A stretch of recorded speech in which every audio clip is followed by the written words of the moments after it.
Welcome back to Lorehammer. I'm your host, Mark, and today's episode is going to be a Slaanesh Emperor's Children one. Joining me, I got that two sickest fucks I know to join me. We got Court. Hey, what's up, Mark? Yes, this is going to be a vile episode, and I'm excited. Thank you for having me on. Yeah, and we also got Logan. Yo. Hey, I'm just laughing because Quarter's like the sweetest guy I know, and I'm so gentle. We're the most twisted guys I know. They're demented. Yeah, we're so evil and cruel. I love it. I fully expect to cry in this episode, not out of like the emotional, like, oh, the Emperor and Horus, but just out of like, I don't want to read this grossness anymore. Read it, boy. Yeah. You better read that. But which blade was that? Yeah. And how did they enter that position again? Are we taking notes, gentlemen? Yeah, for later. Cool. Well, it's going to be a fun episode. We'll do some housekeeping before we get into our little topic of the Emperor's Children, and we're doing the 40k era and Warband era. So some housekeeping. Join the Discord. It's a lot of fun. Right now, they're doing a tabletop simulator giveaway. So if you win this contest on there's 4 copies of that game to give away, and then you can play Warhammer with other people on the Discord server. So that's pretty cool. Pretty sweet. And if you're not a Imperial Tithe member, please join the Imperial Tithe on Patreon. Support the show. For an ad-free version, it's only $2.50 a month. That's it. And for a video version, seeing our beautiful mugs here, it's only $5 a month. So please, any support you guys give goes directly to the show. Greatly appreciate it. And if you join us for the $5 a month tier, that means you get access to the live stream while we're filming, and you get to be part of the chat. There's also a chance that you can be called in and join us on the episode. So join the Imperial Tithe at that $5 tier. Yeah, I love the call-ins. I promote from the call-ins. I'm like, hey, come on to the podcast now. And that's always fun. All right, let's get into the episode. So we'll do a little recap of where we left off. We covered Fulgrim, and we talked about his story all the way from his origins on Chemios and taking that factory world and turning it from a dump into a glorious, prestigious planet, very wealthy. Then he goes off into the Great Crusade, takes kind of his broken legion, and he rebuilds them, and he goes out. And we talked about him in the Horus Heresy and what vile things he did. He killed his brother Ferrus Manus. He also was always getting distracted, it seemed like, and he would turn on anyone. There's multiple times where it's not like he was hunting a specific person or trying to prove some tactical point or anything. He was just doing whatever hedonistic thing he wanted to do. During the Siege of Terra, he, instead of helping during the siege, just went off and, let's just say, violated the citizenship on Terra. And then we finally get to kind of more the Emperor's Children themselves and who they are and their fall. We learned about all that in the last episode. And now we're going to jump forward 10,000 years to 40k era. And we're going to talk a little bit about some of their history, but also how they organize themselves, some of their specialized war gear, all that kind of fun stuff. So you guys were on the first one with me, right? The Fulgrim episode? Yes. Yeah. And we got right to the part where he was about to get into beef with his brother. Oh, and beef they did get into. Yeah, Court was getting real shaky. Yeah. Oh, I mean, if you don't know how it ended, they shook hands and everything was good. They hugged it out in a beautifully display brother of affection. Yeah. At a few points in the episode, we were like, let's just end it there. It's the end of the story. Nope. They lived happily ever after. Close the page. Done. Yeah, no, they didn't. They no. Yeah, it didn't work out well for them. No. Yeah, we talked about that for sure, and how Fulgrim and the Emperor's Children are a legion of firsts. They're kind of the first ones to really give themselves fully to chaos. They get their first demon prince. They get kind of the first Primarch that they killed. There was a whole bunch of them that we could find. It's because they're perfect at everything they do. Well, that's kind of true, though. They were at an elevated status, by naming the chapter, or the legion rather, the Emperor's Children, and by having their sigil be so closely resembled with the Emperor himself. Like, they were kind of at an elevated position within the Crusade, and like, it's like that classic, like, the higher up you are, the worse the fall from grace, and ooh, fall indeed. Nemo highlighted they were also the first to use poop as paint. So they were truly a first. Yeah. Not for our audience. That's Not a right. first there. Well, I think at this point we heard the slow corruption and their slow fall to Slaanesh. First you just got a little demon sword whispering in your ear, and then next you're making poop paintings. It's slowly and then all of a sudden. But we haven't really talked about Slaanesh itself, so let's do a little bit of a dive into that before we get into the 40k era stuff. Slaanesh, the Prince of Pleasure, the Lord of Excess, represents the seductive allure of perfection, indulgence, and corruption. Known among the Eldari as She Who Thirsts, Slaanesh thrives on the hedonism and pride of mortals. Followers of Slaanesh are bound not only by lust and decadence, but by their pursuit of perfection in all forms, whether in battle, art, or ambition. Born from the unchecked indulgence of the ancient Eldari Empire, Slaanesh emerged during the 30th millennia, tearing apart the galaxy with its burst scream. The psychic implosion created the Eye of Terror, and consumed billions of Eldari souls, feeding the gods' insatiable hunger. It is said that even an act of knowing Slaanesh's name risks falling under its thrall, as the Dark Prince whispers promises of perfection and power to the weak-willed.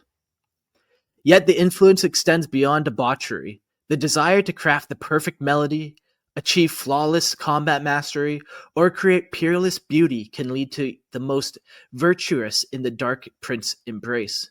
Can lead even the most virtuous into the Dark Prince's embrace. Mortals drawn to Slaanesh are consumed by pride, abandoning restraint in their quest to fulfill their most exquisite and forbidden desires. The fall of the Eldari stands as a cautionary tale, a mirror to the hubris of the Imperial man. As the Eldari succumbed to their decadence, this once glorious civilization devolved into madness. Even their gods could not withstand Slaanesh's wrath, save for a few survivors like the laughing god of Segarak. To this day, the Eldari remain haunted by the echoes of the fall, and even their sworn enemies wonder how long until the Imperium meets a similar fate. It's very interesting. I've always kind of found it neat how, even though Slaanesh is kind of was created by the Eldar, it chose its avatars as kind of Fulgrim, his legion. They're like the main thing that he's corrupted. It wasn't some Eldari thing. Yeah, well, it kind of makes sense because he's Lord of Perfection and Excess, so why wouldn't he want to corrupt the most perfect legion there is? How does Slaanesh work in Age of Sigmar? I know it was a little tangent, but the Eldar made him in 40k. How did he come to be a thing in Sigmar? Like, that's a whole big thing because you got to go back to fantasy. We actually did a podcast maybe 2 weeks ago on it. That's a whole big tangent, man, because he appears, he doesn't, he gets this ain't AOS podcast. Come on. True. I don't know if it was a quick answer or not. No, unfortunately, that one is not. Yeah, I play AOS. I love AOS, but like with Slaanesh stuff, it's different. It feels more to me, at least, like, just quickly, like, I think coming from like AOS players exclusively and not Warhammer Fantasy stuff, like, you just kind of know that Khorne, Slaanesh, Tzeentch, Nurgle, like, they're just there. Like, you don't really know backstories. It's just like, nope, they're there. They exist. Interesting. Yeah. Okay. Yeah, it's there's a lot going on in that setting. So, the birth of Slaanesh caused a pretty big impact on the galaxy. It affected the Eldari Empire, and now is kind of affecting many things, corrupting many Imperial planets over 10,000 years. Many have fallen. Do you think Slaanesh is simply just like the god of indulgence, or does his influence extend further? Like, is there a little bit trickery in the power he draws from, you think? Kind of. He is interesting because I think he's the only chaos. Well, Nurgle is rebirth, but he's kind of the only chaos god that has the potential to be helpful and inspirational. But it's kind of that like a drug. You start with one thing and it's beautiful, and then you want more, so you make something else, and now you want more. You want more and more and more, so you keep going, and then you get to certain points where what you did before isn't enough. So now we have to go out of the thing. Let's paint with our blood. Oh, this isn't enough anymore. Let's use people in part of our statue. Oh, this isn't enough anymore. Let's make a crater full of people for a living exhibit or something. Like, it just gets more insane, and you don't notice it because you're just pursuing the art and the beauty and the fullness. But it's not that anymore. It's gone beyond that. It's a twisted version of what it was. Yeah. To address it more, like talking about the trickery vibe, like we all know Tzeentch as being like the chaos god of deception and trickery and things like that. But I think they all have that as well. Like Logan's saying, like there is trickery in there, and especially embodied with the demonic sword that Fulgrim was, listening to as if it was ASMR and he was trying to sleep. He's just like, that's a deceit. There is trickery, and it is the Slaanesh is playing into the good parts of you, but as well as the bad. And just like every one of the chaos gods does, it's like, Khorne, you have honor, cool. But can you honorably take that dude's head off and just drink his blood? Because that would be rad. Yes. Yeah, he deserves it. Oh, okay, cool.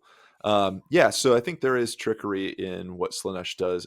Slaanesh is not closely tied to it, but there is for sure. Yeah, I'm kind of thinking like seduction and trickery, That's what I was going to say. Yeah. Like, it seduces you into doing worse and worse things to continue to please it and get your pleasure. Yeah. Man, I'm right now rereading, or rather re-listening to Mark Lanigan's memoirs. Mark Lanigan was a famous musician and singer for Screaming Trees and Queens of the Stone Age and a bunch of solo projects. But I've listened to his audiobook before, and I'm listening to it again, and it's fucking depressing as shit because he was a junkie and he was like a dope fiend, and he just the depravity there. And now, like, talking about Slaanesh, it's like, wow, if you listen to that and then you he just goes along with it, like, I went out, needed to get well, needed a fix, needed my needle and this and that. And it's like, holy shit, dude, like you went from this much to this much to this much to more and needing more and more, and to where like his veins were closing up, like he couldn't find a solid vein to shoot up with. And now we're in the dark part of the episode, folks. So put the kids away and here we go. We're in it now. Yeah, exactly, man. Like, that's the story of the Emperor's Children. These small incremental increases of just depravity until they've gone totally over the top, where they're sewing their eyeballs open so they can see everything and never blink, to just whatever kind of wacky things they can really just amp up their sensations. Mm-hmm. Another thing that I just thought of because you were saying that is a lot of stuff in 40K is like a parody of extreme fascism, etc., xenophobia, etc., etc. What if Slaanesh was meant to be that, just a parody of addiction, that it starts this way, but like, oh, here's how much it could get worse if you were superhuman. Yeah. I can And see then that. there could be like the parody of Violence is Khorne, where he's just screaming about taking skulls and blood, where it's just I could see some of that for sure. Yeah. This is a joke, but Tzeentch is a parody of blue magic players because they think they're so clever all the time. Yeah. Oh, we've known that for a while, like at the I table. know. Like, yeah. And there's Yeah. the first nerding, is that what we call it? There it is. Yeah, We level just one. double nerded. First one. Hang Double on. nerd. I'm drinking out of a Right on transfer, track. So there's double. Triple nerding. We're counting it. Rack them up. If we get to 39, I'm giving away free TTS copies. Woo! All right, let's jump on to Slaanesh's philosophies and methods. Yes. All right. So, Slaanesh revels in sensations and emotions, drawing joy from even the most fleeting pleasures, whether it's the pride of a victorious Commodore, the rush of relief after a soldier's survival, or the beauty of a lover's embrace. Yet these small joys are mere whispers to the master of excess, who craves far grander experiences.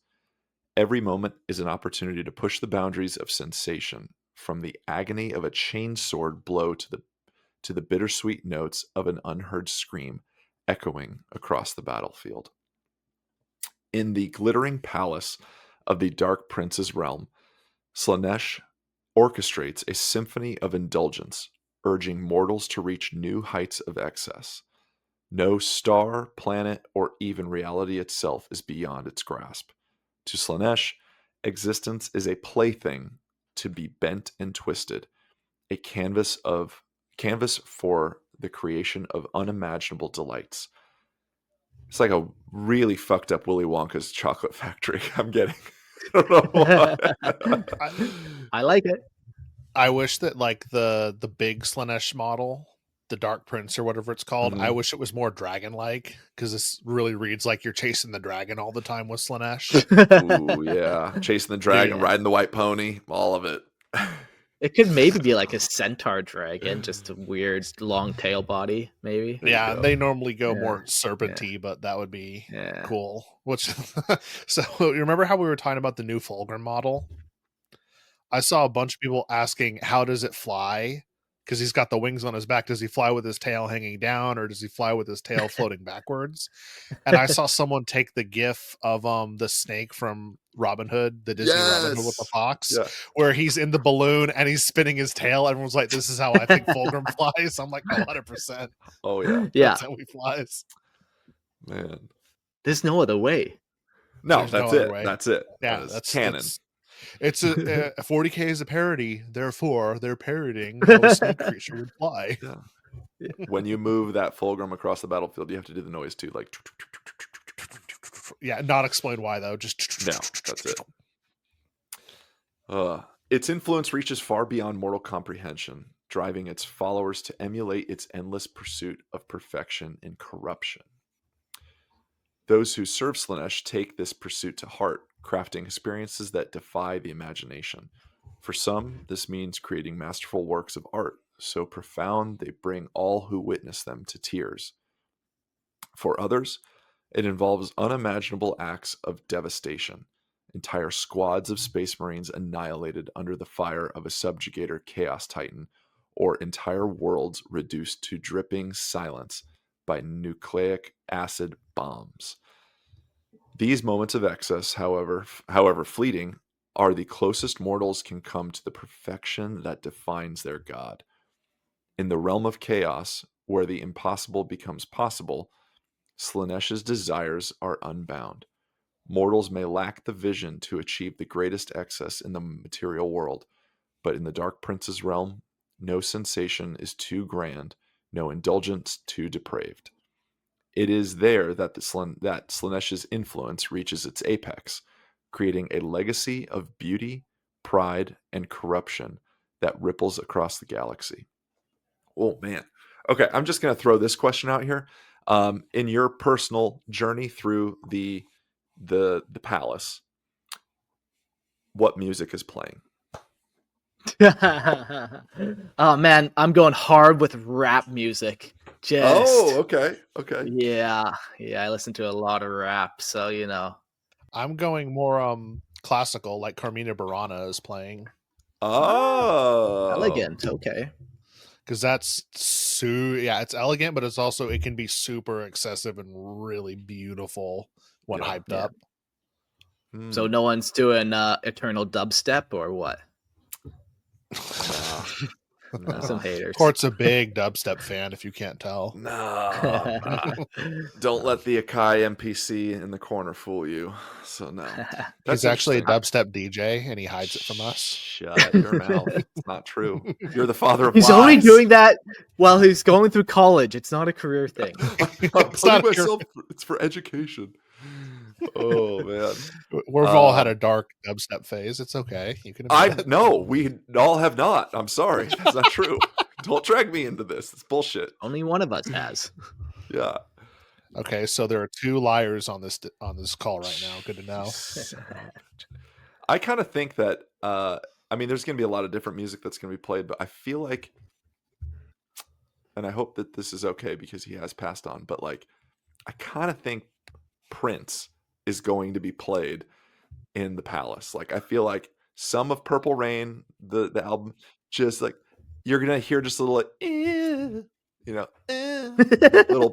little Prince sounds kind of coming around. So Yeah.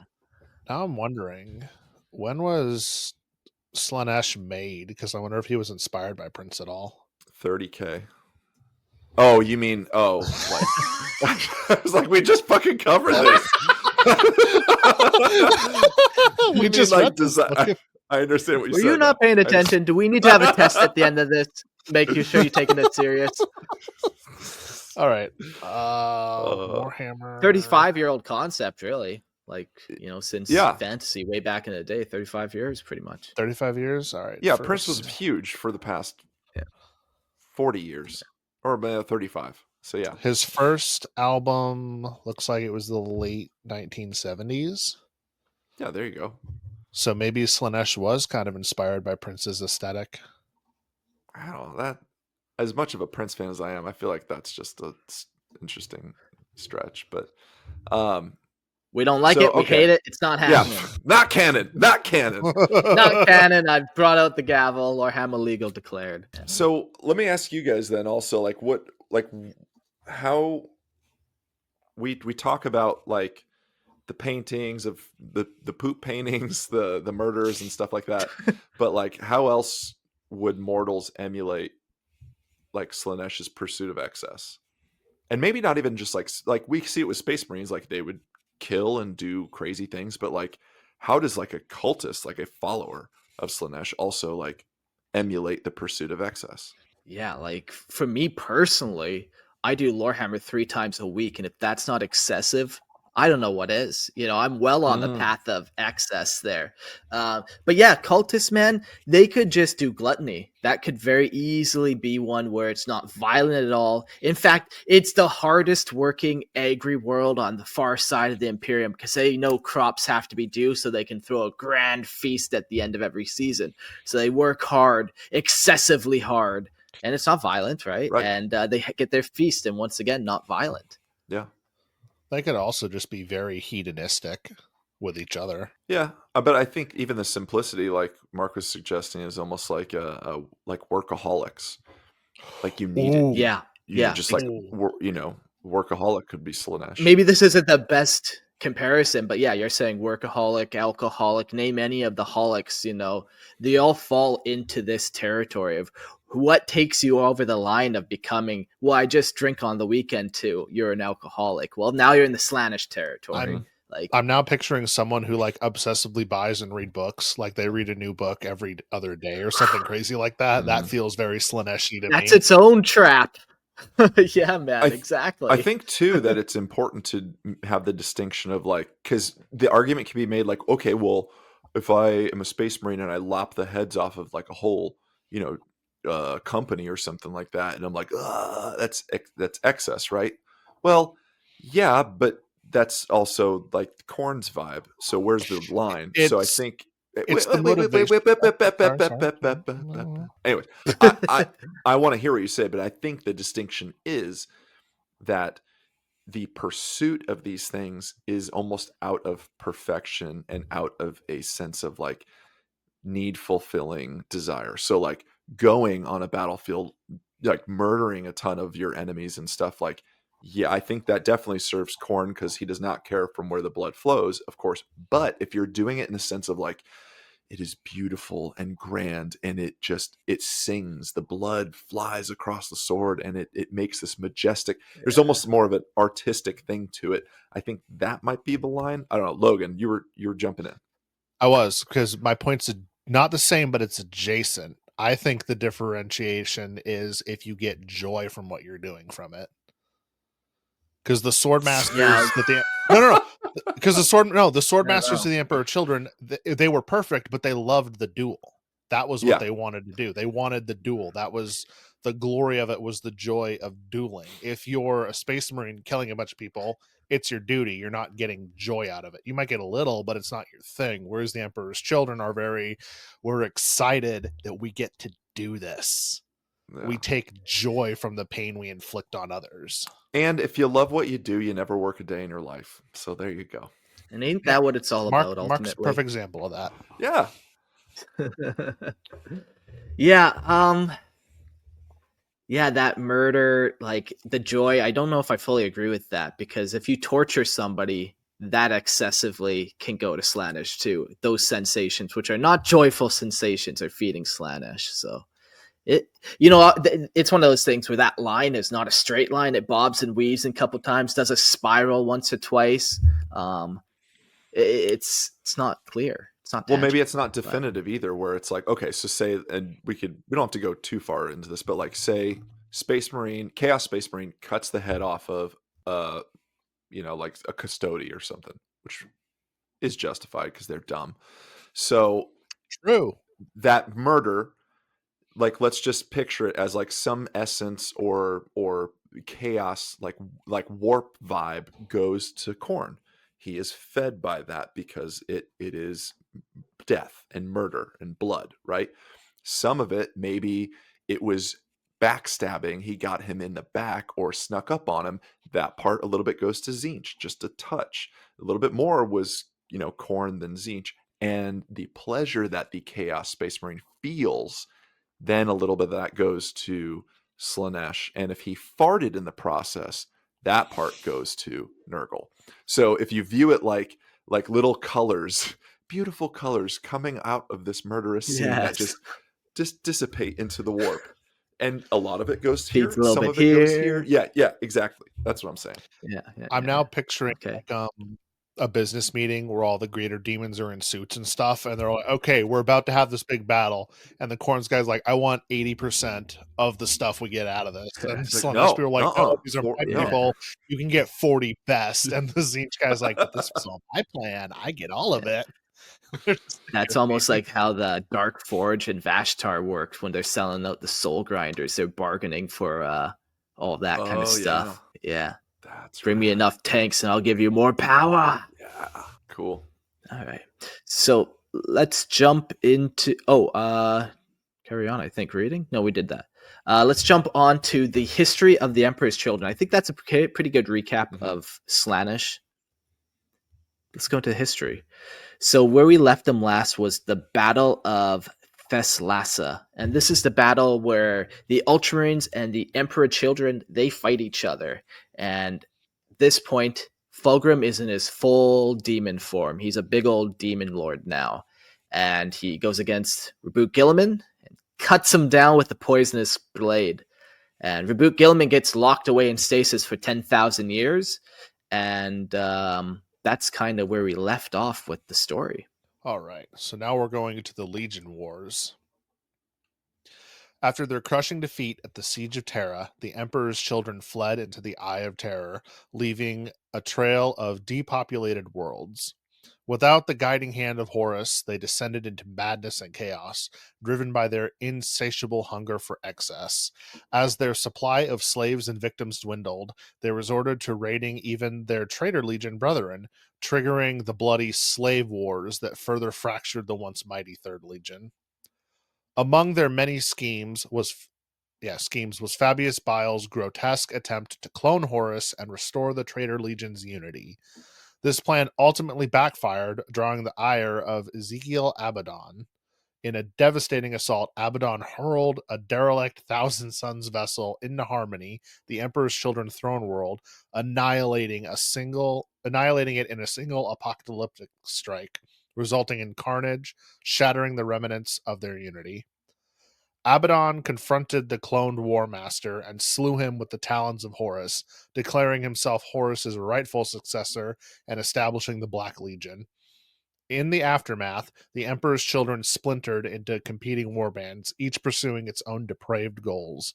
Their numbers remain small in the 41st millennia, but their presence is no less feared. To fall into the hands of these Slaanesh fanatics is to suffer a fate worse than death, surpassed only by the horrors inflicted by the Drukhari. Man, that's interesting to see, like to hear about that. And then they're because I talked about it before, the Lucius the Eternal short episode they have on Warhammer Plus, where they capture a noise marine, the Space Marines do, and they're trying to deal with them. And Lucius, one Terminator, and one noise marine go to rescue the other noise marine, and it's just funny seeing them interact with each other because they clearly have one goal, but they're not very unified in how they should be doing it. And Lucius just ends up telling them, okay, I'm doing this now, you guys go hide. Yeah, like the Legion Wars is crazy because I'm glad that's what you said, because that's basically the summary of the Legion Wars. The Legion shatters. It's no longer able to stay focused. You will find war bands of the Emperor's Children. They're probably not still calling themselves that. They probably have their own warband title, but the Legion fractures. But that's a crazy story where we should do an episode one day because, we're talking about clones that Fabius Bile makes, and we'll touch on them a little bit later too. But there's all types of crazy things in there. But no, it's cool. I know a lot of people don't like him. I love Fabius Bile as a character. He's just so crazy and so fun with the stuff that he does. Yeah. So I did not know that he cloned Horus. That's like a big thing. And then I didn't know Abaddon fucking murked. Yeah, man. The Legion Wars is crazy. And we're about to talk about Fabius Bile and everything he clones. He clones a bunch of Primarchs, a bunch of people, a whole bunch of everything. I got a message about Eidolon, and they're like, oh, what's the deal? One episode you say he's alive, the next one, and at the end he's dead, and the next episode he's alive again. Well, Fabius Bile can make clones. He's also one of the really cool characters because he was the last remaining apothecary when they rebuilt the Emperor's Children. And now he's still alive in 40K, being weird and doing whatever he wants. Like, even with warp weirdness, like, he's an old Astartes, like, long war. Yeah, people always say Dante's the oldest one, but it's like Fabius Biles were right there. I think oldest loyalist is what they mean by that, but I thought you were an Imperium fanboy. Right, dude, I love the Emperor's Children, so I'm on their side tonight. I'm tired of this Imperial propaganda on this podcast. Telling me how many drugs I can stuff up my butt. I'm tired of it. Not where we were going, but okay. All right, well, let's talk about Fabius Bile. It's interesting that we can't talk about the Emperor's Children without specifically talking about Fabius Bile. We talked about how the Emperor's Children is now a fractured legion, and with their gene seed, it's also pretty fucked up. Like, we'll talk later about their gene seed and how it's pretty much not usable anymore. So the legion itself pretty much relies on Fabius Bile to keep it going, and without him, it would be dead. They would be forced to just taking Imperial Fist gene seed, painting the armor pink and pretending that it's theirs. Yeah. He's the one man. Yeah, he's keeping it alive in the grossest way possible. Yeah. Fabius Bile, the self-styled progenitor, is a grotesque architect of flesh, a paragon of corruption, and an unrepentant seeker of perfection. Once the chief apothecary of the Emperor's Children, his fall was not merely into the clutches of chaos, but into the deeper abyss of his own making, a pit carved from his insatiable hunger to perfect all life. To Fabius, the mortal form is a canvas, and its deranged artist, endlessly crafting, sculpting, and mutilating in a pursuit of an ideal that defies reason and morality. He does not serve Slaanesh as do his peers. Instead, he uses the Dark Prince's gifts as tools, bending the chaotic power of the warp to fuel his aberrant experiments. We're talking about Khorne doesn't care. That's that famous line where the blood flows. And I'm going to tell this to Fabius Bile. Slaanesh doesn't care where you think your intentions are, but he's feeding on you, buddy. Like, he's lying to you, and he's trying to lie to me, but he's not lying to Slaanesh. I don't know if we're going to get to it or not, but I do remember there was a story where he literally meets a greater demon of Slaanesh, and he's just like, you're not real, and just moved on with his life. Like he's that committed to science and denying it that he'll see it and just go, Yeah, well, maybe he has no emotions, and then that would be how he denies himself from it. But man, I still that'd be think the cool. person he's torturing and manipulating and flesh working is doing something and affecting the warp. So Although he has to have some sense of emotions in this because he is tainted by the warp, and that's what's like something has to have some hold, you know. yeah, that's what I'm saying. I'm calling shenanigans. And Well, he's also unique because like in the current rule set with the tabletop, he's not in the Emperor's Children Index. He's in the Chaos Space Marine things. And I think he's actually marked as Chaos Undivided. So despite his Legion being Slaaneshi, I don't think he himself follows Slaanesh. I think he's truly Chaos Undivided. He just does it for doing its sake. That's how I've always viewed it. Like, I know he's a little more tied with Slaanesh, but like I've always viewed him as just being like, yeah, he's just fucked up chaos. There it is.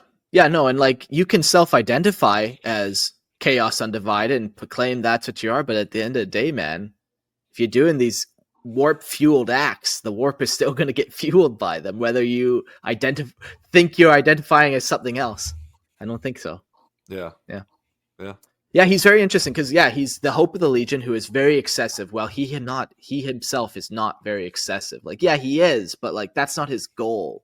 It's like it's a different kind of goal. Oh, I was gonna say he's excessively scientific, so that's how it could. Yeah, there we go. He only cares about his experiments. Yeah. Excessively scientific. Nerd. Fucking nerd. Bigger nerd than Call. Changed my mind. Yeah. Fabius Bile's laboratories, vast vile fleshworks hidden across the galaxy, are places where the sanctity of biology is not just ignored, but utterly desecrated. Here, he creates new horrors, stitching together flesh and bone, splicing genes stolen from every corner of the galaxy. In his hands, Space Marine physiology is broken down, twisted, and reassembled into grotesque parodies of life. These abominations, whether perfected warriors or writhing failures, are both a testament and a warning to his peers in the lengths he will go in his obsessive crusade for genetic mastery. First off, the term fleshworks, we're just gonna read that. Just walk right by. No. Is that another band name or what? I was gonna say it sounds like the worst gym you'd ever want to have a membership to. Fleshworks. Yeah. I think what's neat here is that he has all of these spots hidden across the galaxy. It's very I mean it serves a purpose because like you don't want to have just one central location, but it's also just super secretive, very It's a classic nefarious villain. Yeah, it's nefarious villain. Yeah, that's what it is. Like, you know, he's got the secret lair, but he's got a bunch of them, and you don't know where. Yeah. Like, it's hard to track. I think that's pretty cool. You go through his lair, and you're fighting these weird creatures that are guarding it, only to get to the end, and you fight him, but at the last moment he escapes because a new abomination is unleashed. And then you do that, mix and repeat over and over with Fabius Bile in each fortress he has. I wonder how many clones of himself he has running around. Ooh. Or if the real one is even alive anymore. Ooh. Yeah, like there's no way he hasn't cloned himself, for sure. That would be a really cool plot twist down the road that they capture or kill him, and it's like, haha, you're wrong, and then he has a Chaos Primaris army just hiding somewhere ready to go. Of all him. That's wild. That's fun. That's like, it reminds me a lot of The Prestige. Yeah. Classic movie. Christopher Nolan film. Yeah, kind of reminds me of that. Movie was the one thing about clones in 40K is they do seem to be affected by bad luck. So, you know, whether they die right away or suffer some type of weird thing, there seems to be some type of bad luck attached to them. So that kind of limits what clones can get up to some degree, but also not limiting. One of his nicknames is vague enough. Yeah, well, that could be because they don't want clones of things doing stuff in the lore, so they always kill them off. Just like, oh, that was a cool narrative thing, it's dead. But I feel like the clone master could have clones of himself being helpful. Yeah, that's exactly like how do you measure luck? You just are like, well, won again, or he killed him again, or whatever. Yeah, So, like unlucky this the time. Avatar man. of Cain is the most unlucky thing in the universe because it just gets donkey Oh punched god, by yeah. everything and everyone, keeps- but it's super strong. Well, Swarm Lord True. also is yeah. pretty. Horrifying creature of deep space, and it's like, no, I killed Yeah. another Swarm Lord. Look at me, I'm great at this game. I'm so good at this game. On the flip side, it's extremely lucky that it gets reincarnated basically Yeah. every time. So. And the final character like this too is Lucius Eternal, where he was kind of used as a benchmark of that good swordsman, even though he was supposed to be one of the best. But he gets beat up a lot. Well, he lets Yeah. himself lose a lot too. Like in the no, he does in the He likes it. He gets off to it. Yeah, pin him down. not that, but like he's trying to infiltrate an Imperial fortress and he can't get in. So he goes and picks a fight with a young, arrogant chaplain or something. So the chaplain will kill him, and he knows, I'm going to take over this chaplain's body, and I will be in there by tonight. Like, it's a strategy for him because he knows he regenerates. When you okay, all right, you said take over his body, and then you said I will be in there by tonight, and I just, as the Slaanesh part of my mind, melted those things together, and I'm like, all right, we're moving on. You're gross. Oh, I'm talking about I don't like that possession at all. and becoming alive again. You're gross, Court. mm-hmm. Fabius does not merely seek to recreate the superhuman perfection of the Adeptus Astartes, he seeks to surpass it. To him, the Emperor's genetic handiwork is flawed, limited by the dogma of the stagnant Imperium.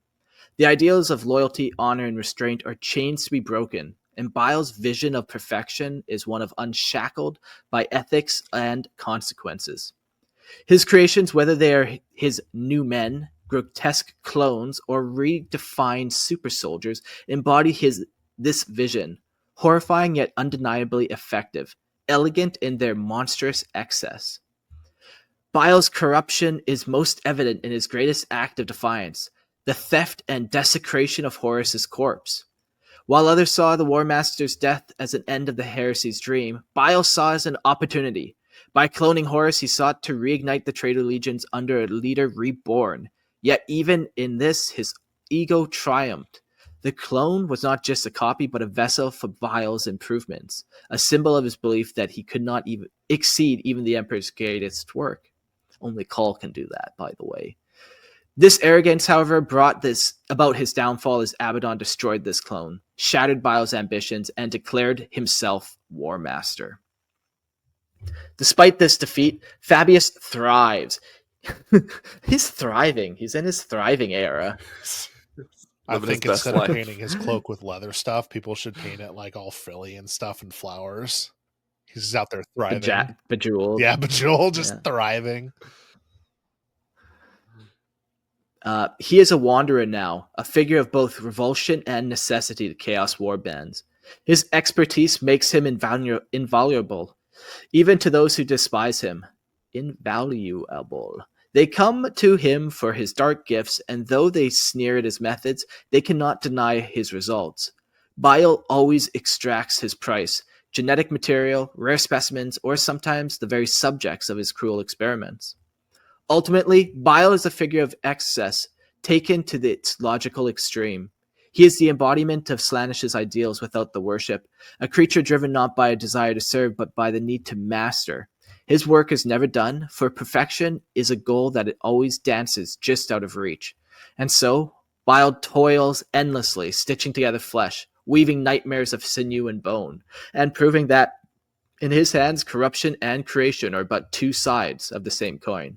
His legacy is not just one of horror, but of warning, a reminder of what happens when the pursuit of perfection is left unchecked, unmoored from morality, and driven to its most excessive, grotesque conclusion. Yeah, it's crazy. So he not only keeps the Emperor Children's kind of war bands alive and thriving, he hires his services out to other war bands, other legions and stuff. So he's keeping many factions of chaos up and running. This grand geneticist. And kind of like you said before, like he's not dedicated to one, because to dedicate yourself to one would be to pigeonhole yourself and isn't scientific enough. You're limiting your data horizon. Like you're limiting the amount of information you can learn from. Yeah, this is like the super nerds where they're like, I want to be good at stealth warfare, so I'm going to have Raven Guard gene seed, and I also want to be good at siegecraft, so it's also going to be mixed with Portarabo's gene seed. And you're like, listen here, bud, Yeah. you're not just the best Yeah. at everything. That's the Dark Angels. Yeah. Ha!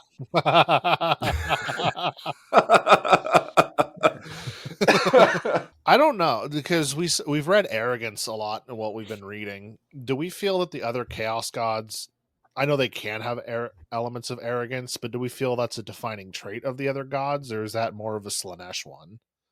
I think it's more of a Slaanesh thing. Yeah, because Khorne doesn't feel like you could be arrogant in Yeah. your fight, but you're more angry.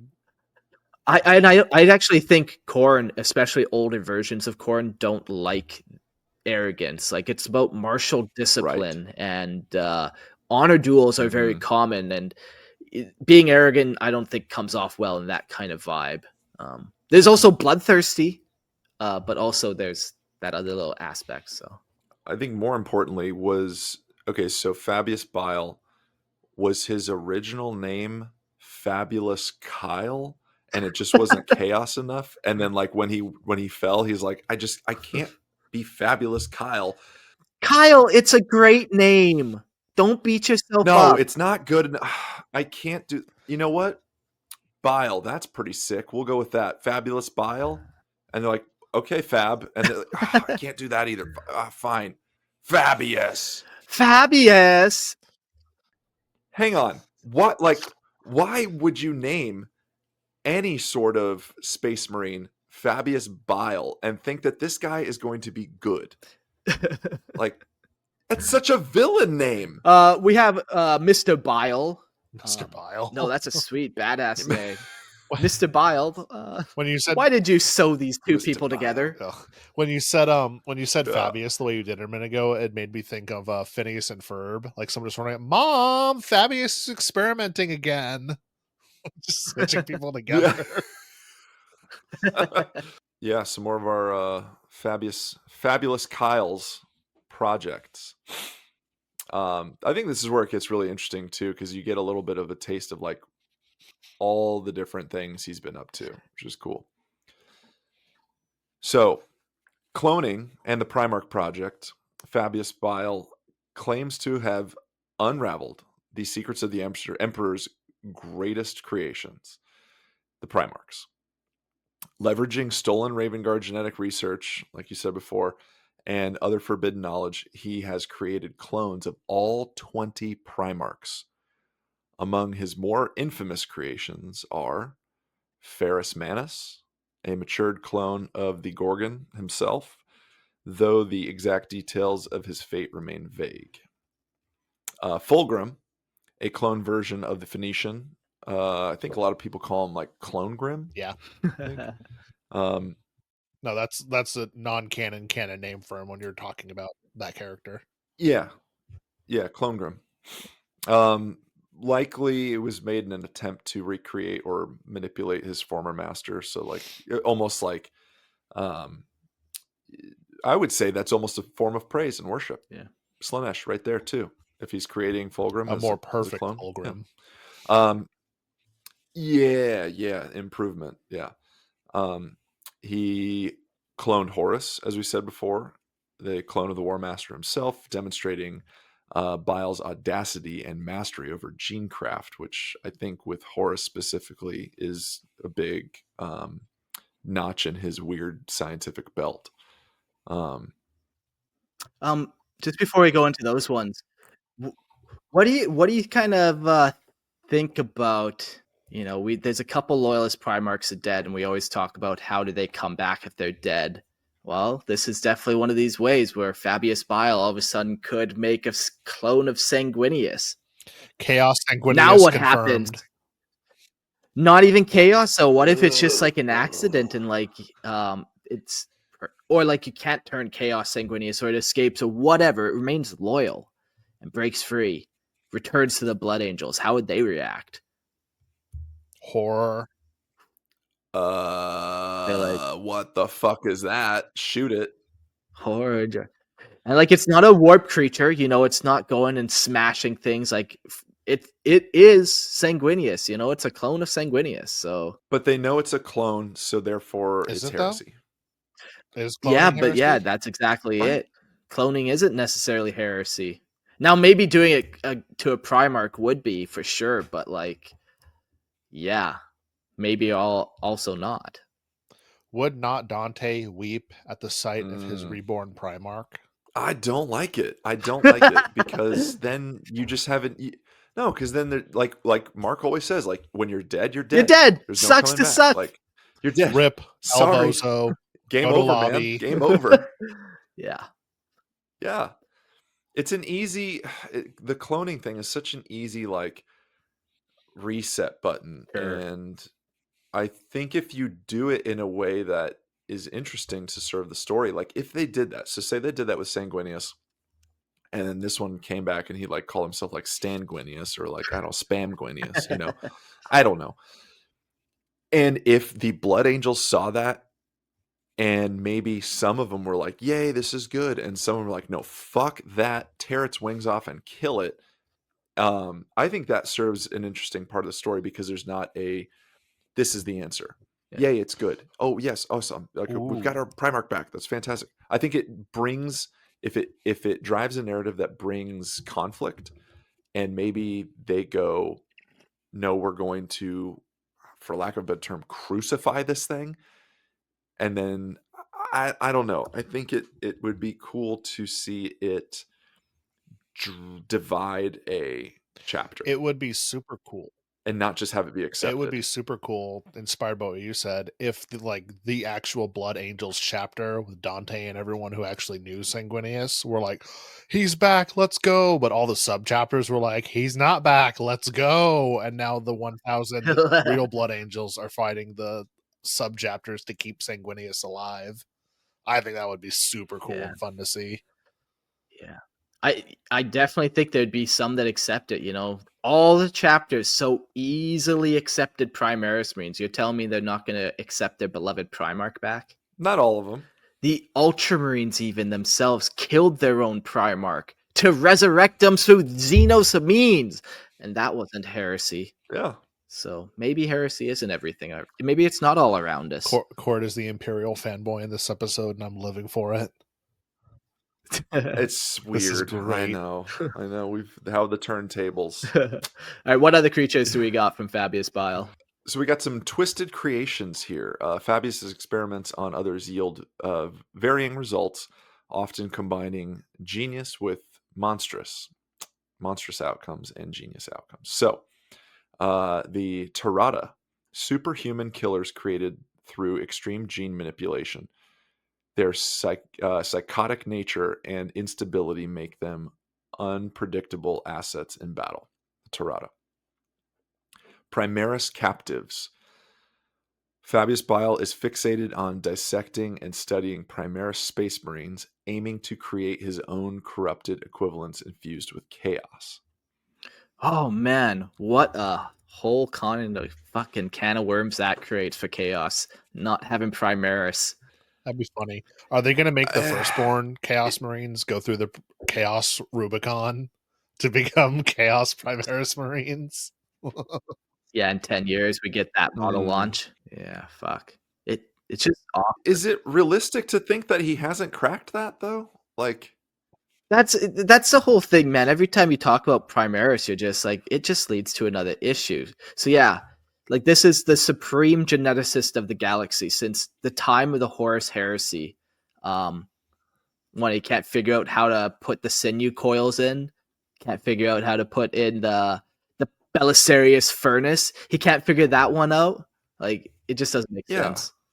Not to be, well, yeah. what if it's like, because he's been studying chaos and the effects on the firstborn for so long, and these Primaris are, lack of a better term, better versions of the firstborn Marines. What if he just hasn't had enough time to figure out how to fuse it with his chaosy stuff? Kind of like someone switching to a new operating system. Like it's close.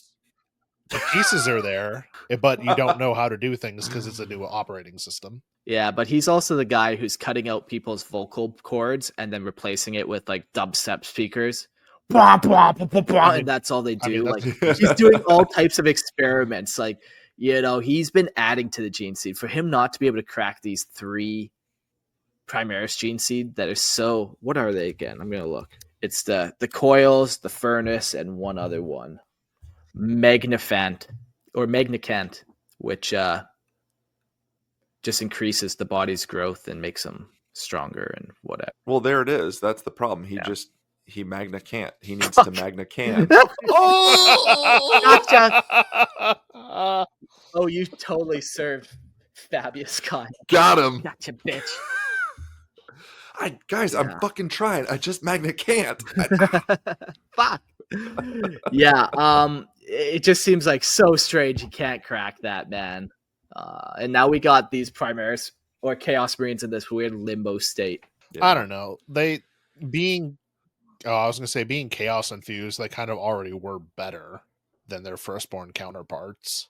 Yeah, there's something to be said for that, for sure. And they have refreshed the range already to be similar in size to the Primaris. So I don't know if it's so much as that he hasn't cracked the code yet. It's just they don't have a purpose for Chaos Primaris yet. Like there's no reason to have them, if that makes sense. There was no reason for the Imperium to have them either. But now that they're here, you still want the best of the No, best. I'm not man. thinking in lore. I'm thinking like marketing wise. There's no reason to introduce Chaos Primaris because you don't need them. You can refresh the current range and get what you need.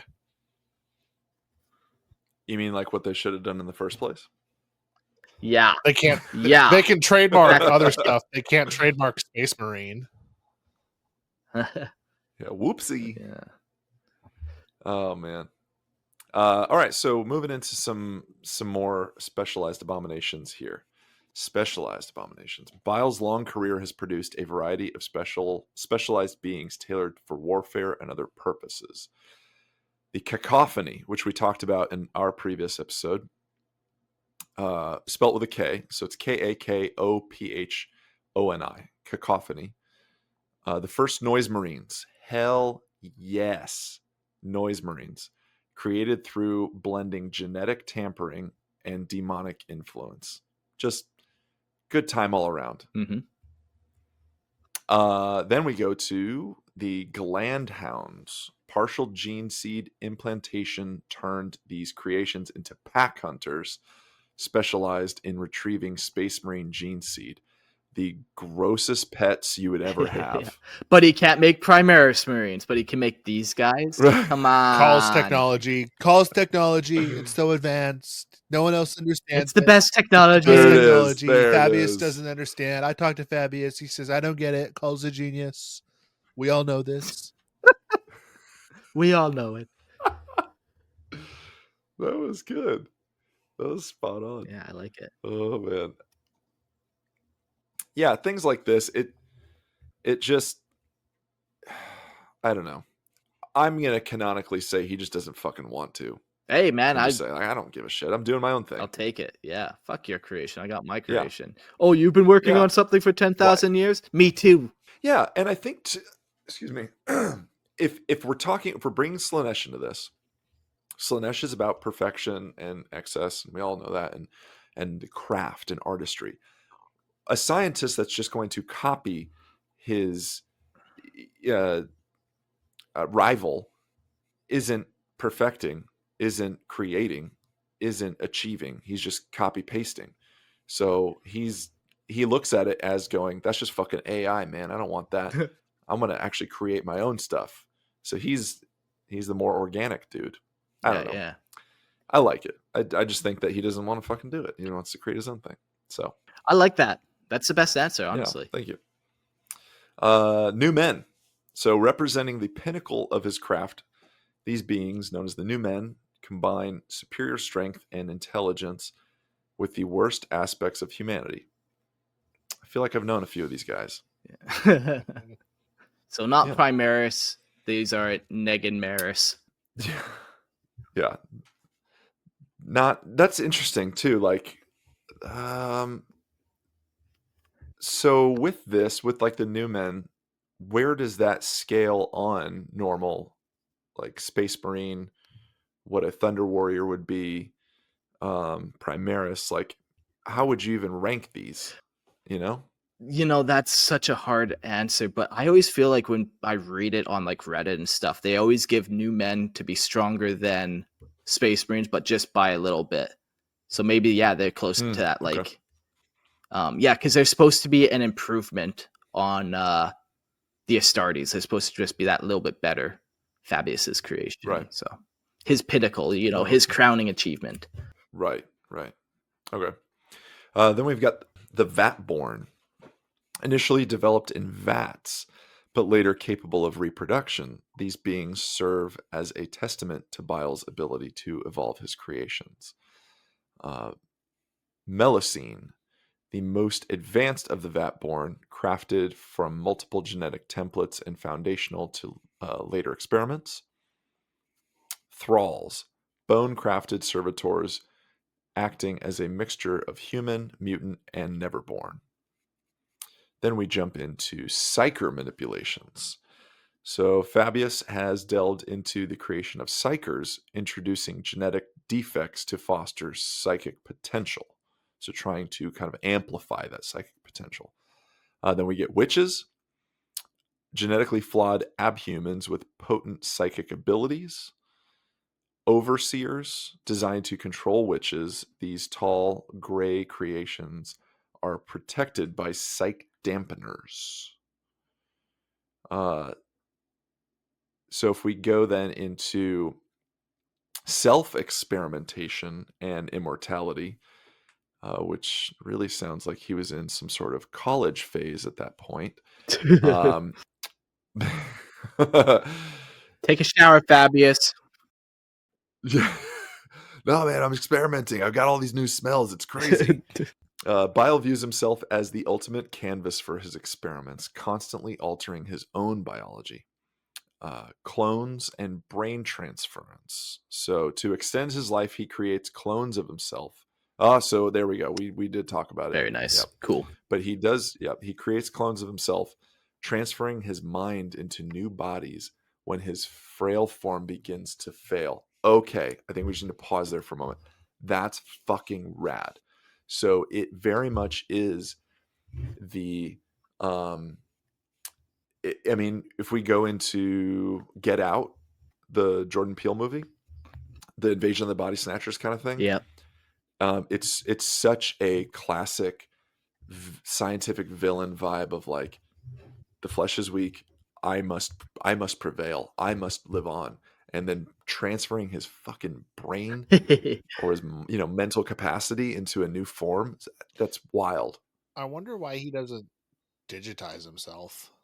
Because he's an analog man. He loves the physical media. He doesn't want a fucking MP3. He's got a record collection. And he ain't gonna change. Yeah, Belisarius Cawl would digitize himself. I could see that. Yeah.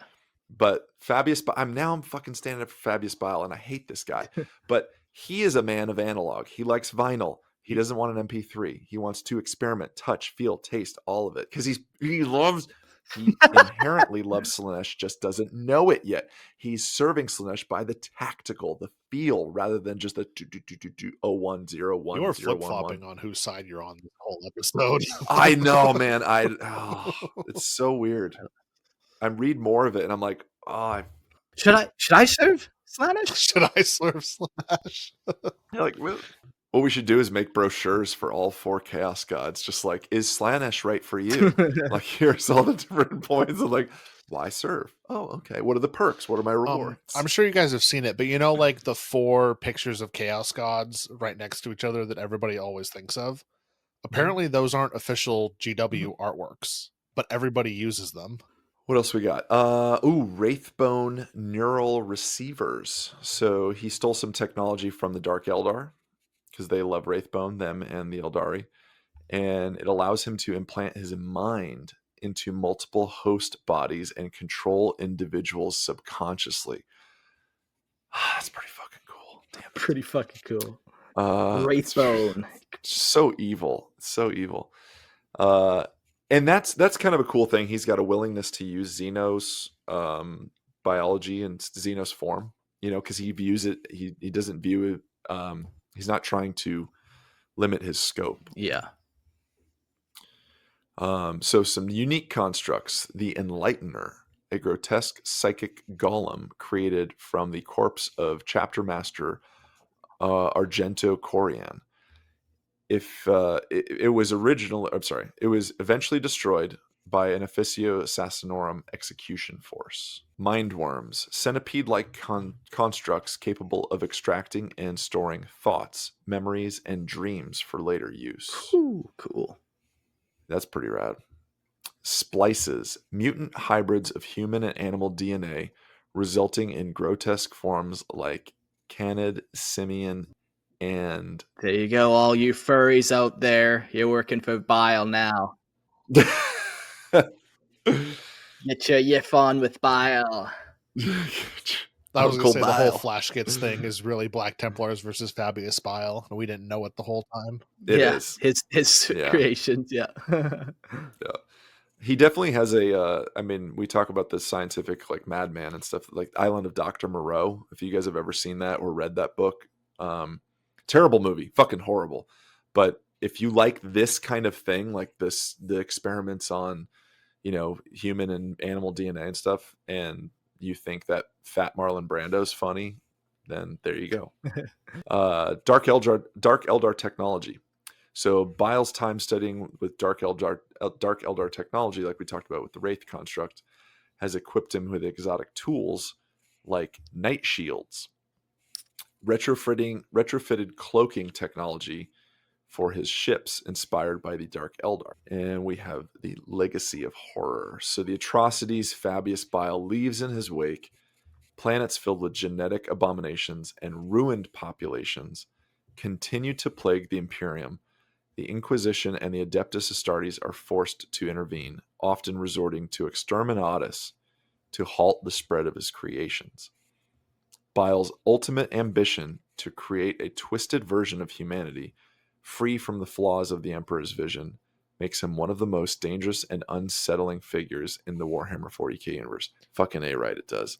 Yeah, I wrote like quite a bit on Fabius Bile. Like I normally don't focus too much on characters in these style of episodes, but he is the Legion, man. Like there's not many of them left. Everything is going through him. And he will be the last one left. Yeah. And his influence is huge. Like he has the ability to control so much. Yeah. Adding another layer of nerddom, that last part where he's just leaving planets filled with genetic abominations reminds me of the Rick and Morty episode where he Cronenberg's the whole thing, and instead of trying to fix it, he just leaves. I picture that's what Bile, he goes to do experiments, and then when it's too bad, he's like, all right, I'm bored, everybody out, and he just leaves. So now we kind of go back to what have they been up to the last 10,000 years. The greatest party of all time. That's what Fulgrim's been up to. That's the long party, the long war. All right. Perfection is elusive in the mortal realm, where life is finite and time marches ever forward, stealing opportunities and leaving only failures and regrets. But within the warp, places like the Eye of Terror and the Screaming Vortex, the rules of reality break. Time becomes a malleable tool, allowing its inhabitants to savor every moment, reverse regrets, and perfect their craft. Here, the Emperor's Children and other Chaos Marines released from the Imperium's rigid dogma have spent millennia honing their skills. I love Fabius. I wonder... I'm not reading that. Come on, just read a little bit of it till the end. You read that. What, how many dicks he's grafted on himself? Love Fabius. I wonder how many dicks he's grafted on himself. Such splendid dicks he has. Everyone talks about his dicks.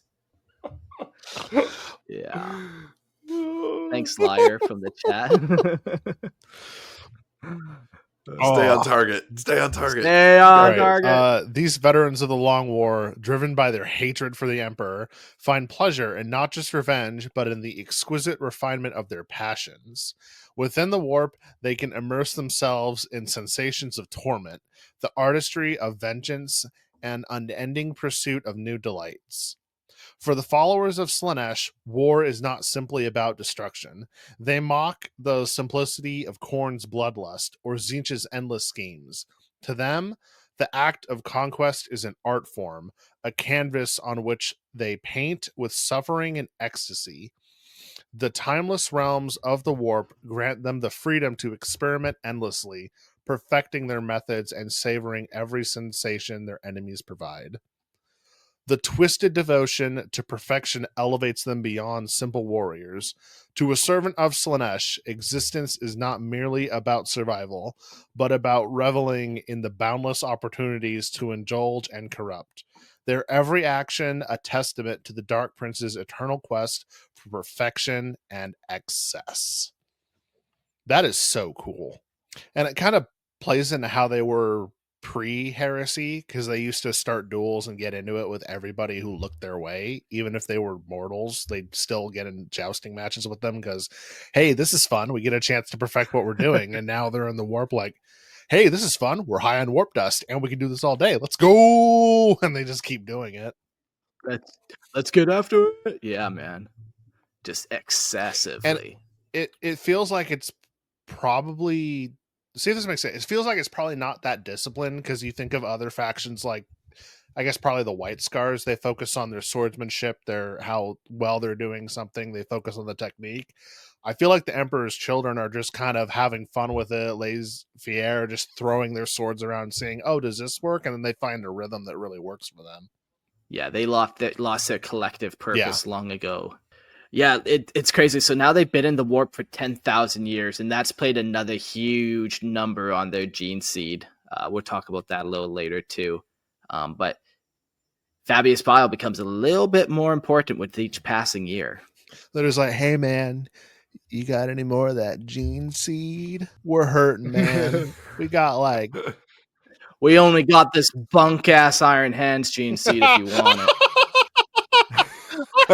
No, I don't want it. Thanks, so I'll come back again. I wasn't ready for that. It was funny. All right. Organization is up next. The Emperor's Children once embodied perfection through their careful hierarchy and well-ordered formations, but the end of the Horus Heresy shattered this structure beyond repair. Scattered and broken during the Legion Wars, their endless conflicts with other traitor legions in pursuit of slaves and excess left the Third Legion a shadow of its former glory. The noble cohesion they once prized has given way to a splintered existence of warbands, each fighting for its own indulgent goals. By the late 41st millennium, the Emperor's Children no longer function as a united legion. Instead, they are a collection of Chaos Space Marine warbands, each commanded by a leader who cares nothing for allegiance to other fragments of the once proud legion. This fracturing reflects the all-consuming corruption of Slaanesh, where the pursuit of personal pleasure overrides all notions of unity and purpose. Each heretic Astartes has become a selfish, hedonistic monster. Their obsession with sensation drives them to exit in loose groups bound only by necessity. Exist in loose groups only bound by necessity. These warbands serve as tools for indulging their individual appetites, whether through battle, torment, or taking of slaves. Their numbers provide the strength needed to pursue these desires, yet even with these groups, betrayal and self-interest are constant threats. This descent into fragmented chaos mirrors the ultimate corruption of their souls. What was once a proud legion of perfect warriors has degenerated into scattered, self-absorbed fiends. They revel in their depravity, each seeking their own pinnacle of indulgence, regardless of the cost to those around them, or even themselves. Yeah, it's just that total opposite, where once they were calm, measured, and control, once those floodgates opened, they couldn't contain it at all. Now they're just over the top. I think it's also a cool juxtaposition to how they were portrayed in 30K, where they were perfect. They moved as units. They were one beautiful machine whenever they were acting. And now that they're fallen, they're not a beautiful machine. They don't work with each other. It's just whatever. Just, I think this is perfect. Okay. And they just clash with each other. It's kind of tragic. Like we were talking in the Fulgrim episode. It's tragic that this is what the Legion turned into. Yeah. The biggest fall for sure. What's the motivation for these war bands to like stay together? Like if they're not united in any sense, except for maybe looking towards some sense of perfection, or like, that Fulgrim's cool guy, like we like him. Like, what is then why not just be on your own? Yeah, how cool of a You know? warband could you really make over just a bunch of drug-obsessed people? You're all just trying to get your next hit. You know, it's hard to keep that group of people together, even if you can motivate them by saying, at the end, we might get some drugs. Still hard to get those people motivated by that. Or even just the opinions, the opinionation, like the opinion differences is like when, you know, I've been in multiple bands over the course of my life, and it's, well, no, I want to play it this way. Well, that way sucks, man. We should play it like this. Like, no, we should. And the idea, the pursuit of perfection and the drive and everything, like these guys can't continuously decide what to do, right? Like, so it just feels a little weird that there is no I think it makes unification. sense though, because when you think about how arrogance is tied into everything that they do, each warband leader is so arrogant that they think their journey to perfection is the one to go, and they get people to believe them and follow them. Yeah. Yeah. And maybe it's like you're united by the ability, in the sense of like, well, if I'm on my own, I have no opportunities to go fight. I have no opportunities to Yeah. you know, There has to be some base level of cooperation, you know, to be able to get some resources to do more things. But yeah, I imagine, you know, they have all these grand ambitions. They're like, yeah, we're going to start the largest crusade. It starts off huge, so excessive. And then by the time it actually launches, it's just 5 guys. By the time it ends, 2 of them are like already onto other things. A lot of people forget how dangerous Astartes really are, because Fulgrim went to take a planet with 6. Korax trained his to be able to conquer a planet by themselves. Like 5 Astartes that have the same idea could be a very dangerous thing, even though it doesn't seem like a lot in the grand scheme of things. 5 could easily conquer a planet on their own. And if pride plays into it as well, like say you got 5 guys, like if it's just you doing your glorious deeds of masterful artistry and masterful tactics, like who the fuck do you get to show off to?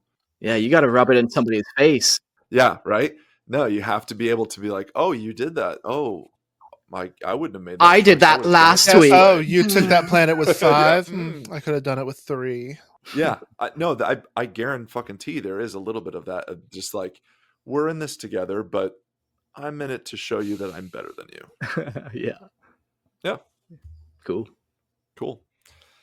Well, maybe we'll learn a little bit more here too, because we're going to get into the special ranks and formations. So there's a Lord Exultant. The Lord Exultant is a supreme commander of the Emperor's children, blending battlefield tactics with an insatiable desire for perfection. These lords lead war bands with unrelenting charisma, driving their forces to achieve flawless coordination in combat. Clad in ornate armor adorned with symbols of Slaanesh, they embody martial perfection and decadence, motivating their followers to greater feats of skills and excess. On the battlefield, the Lord Exultant inspires allies to fight with unmatched precision, turning even chaotic engagements into carefully orchestrated displays of brutality. These are the new units that are coming out, the names from. So it's pretty cool to see kind of the expansion of units and stuff as we'll get into them. This episode was timed perfectly. So the Lord Cacophonist. The Lord Cacophonist is a master of sonic warfare. Oh, fucking love that. Channeling Slaanesh's gifts through powerful sound-based weaponry, these individuals act as destructive maestros, wielding instruments of war that unleash shockwaves and devastating sonic barrages capable of rupturing flesh, shattering fortifications, and driving enemies to madness. Beyond their direct destructive power, the Lord Cacophonist manipulates sound to disrupt enemy morale, sowing chaos among the ranks. They lead noise marines into battle, amplifying their discordant symphony to drown the battlefield in deadly sound. So next time you're at the stop sign or stoplight and a dude pulls up and he's just bumping with the bass in his car's, you just look over and you just yell noise marine, or you yell out, "Hey man, are you a Lord Cacophonist?" And just see what they say. Let's see if they pick up on it. Yeah, we're gonna find out if the dude bumping is a nerd. I mean, if they say praise Slaanesh, you made a new friend. Yeah, you could go hop right in their back seat. Just pull over, park your car, harp on theirs. Yeah, Yeah, That's good. funny. I love it. He's just like, I'm gonna yell so loud it's gonna burst your eardrums, and then you'll be sorry. I don't know why, but That's that so just cool. gave me vibes of like the weird kid in high school that would hiss or something when you annoyed them. Like the dude pulls up, he's bumping, and you're just like, yeah. trying to make noise marine.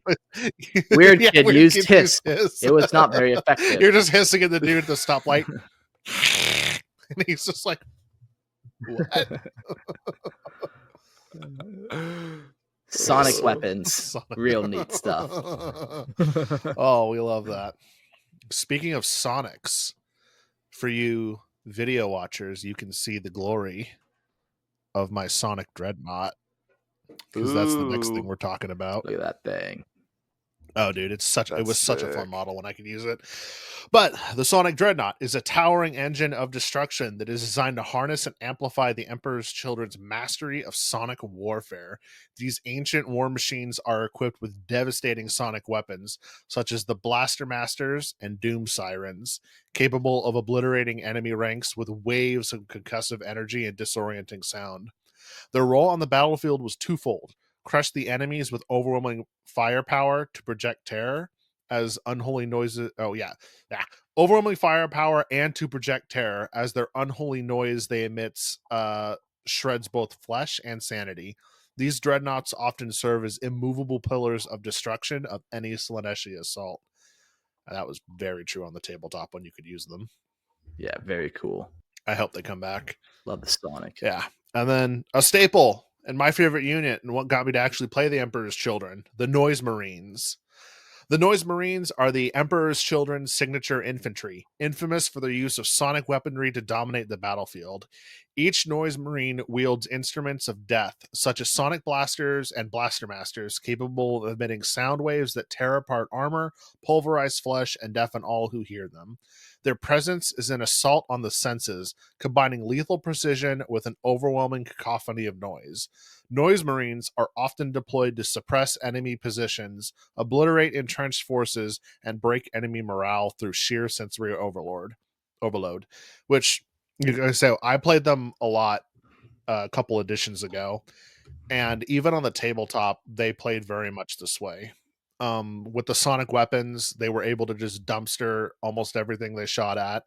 They had a special stratagem that was just for the Noise Marines that let them shoot a second time. So if they didn't get it, they could pick it up again.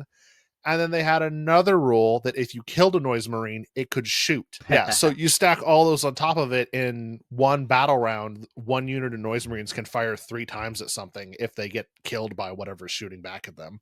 Oh yeah, they were horrifying.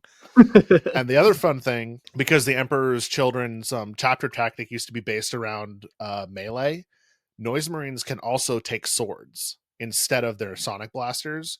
So you can charge things with Noise Marines, get in a fight, lose the fight, but because you lose the fight, you get to shoot now. So you can shoot them with your pistol, your plasma pistols, and I destroyed a lot of vehicles by charging it, damaging it. Then when my guys died, overcharged plasma pistol, doesn't matter, he's going to die anyway. Pop! Oh, your thing died. What happened? It was so much fun. Works every time. They really did. I've done that to vehicles. I killed an orc war boss in Overwatch with them because I could keep daisy chaining them shooting things. It was just so busted, and I loved it. They were expensive too. It was like a 200 point unit. Like, I paid for it, but they were really strong. That's cool. Yeah, like they're Slaanesh's, the Emperor's Children, like iconic unit. We were talking about like why noise is the iconic kind of unit. Like, why did they not go with another sense? Like, how do you do the taste as an iconic unit, or sight as an iconic unit, or even touch as an iconic unit? But like that sound, that all-encompassing excessive sound. It's got to just be some sense of like, this is the new thing that we can kind of push. Like, it makes sense because there's what like siege tactics when you get into hostage situations and things, like they blast a ton of music in order to like drive people insane. So there's like a realistic part of it too. But I think like it's just fucking cool. It's 80s metal, Yeah. like, and that seems very I think that's more excessive. what And, drove their creation over how cool sonic weapons are. I think it was more of, again, 40K being a parody. How do we parody 80 metals hairbands in yeah, this grimdark fantasy? Oh, I know. Let's make dudes who have sonic weapons that look like guitars. That's awesome. yeah. Of course, it's just a bunch of dudes in the UK creating fun things. Like, how do we make this on table? Like, well, Yeah. he's got a fucking And guitar. I Okay, think that's that cool. aesthetic really carries over into the new models too. Like, I don't know how much on the internet you've been seeing, but like a lot of them have kind of the hoof thing in the front of their shoe like they used to.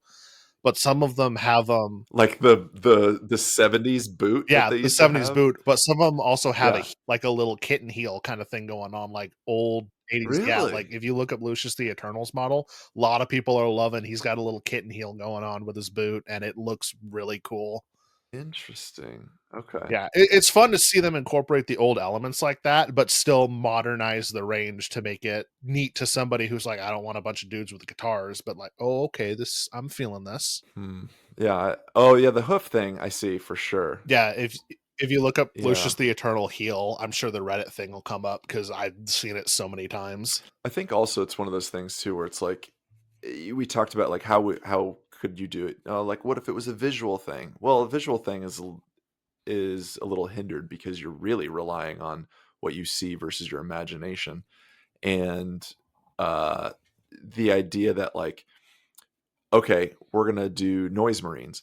Like, you can see the weapon and then imagine the terror and how it's like making someone's head almost explode versus trying to kind of cater to another sense. Like, you've scent marines is, the scent marines is going to be Nurgle. I think the other thing when you tie in, like, if you think about what's something that's excessive and offends you easily, Mm-hmm. the low hanging fruit is a car, like you said earlier, a car driving by that's super noisy, bumping loud Yeah. music, or a house party down the road that you can hear. It's just, there's nothing you can really do about it. Yeah. So sonic weapons make sense in that fact that there's nothing you can do about it. It's going to break your armor. It's going to ruin it's just going to shake you up inside and ruin you. So, fun story time, since for those of you guys who don't know, Mark, I think, just dropped his internet just failed him. So it's just Logan and I hanging. So we're taking over, baby. But It's our podcast now. that's right. So and then Callus Typhon, I see your comment. I don't have the chat logged in thing, but I will post a link in the Lorehammer Discord to hang out at the Funk Discord. So I got you, bud. So talking about like sensory overload, and you can't do anything about it. Very side tangent. One of the most terrifying things I've ever gone through was I had like 24-hour memory loss. I was at a metal show when I was young, and my friends found me on the couch holding my head saying like, what happened? And for 24 hours my memory just kept relapsing like every couple minutes. So my dad took me over the course of like a summer to a bunch of different neurological studies and tests to see like, did I have a tumor? Like, did my brain just fry? What happened?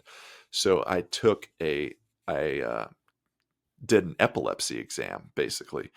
So what that entails, at the time at least, was one of the tests was they strap you to the they strap you down to like the medical chair thing. They put a big LED light bar over your eyes, and they say, okay, and we strap your head too. They say, okay, are you comfortable? I'm like, fuck no, I'm not comfortable. They're like, okay, fine. So just close your eyes, keep your eyes closed, and this light is just going to flash. Okay. And then it's going to speed up. I'm like, oh, okay, fine.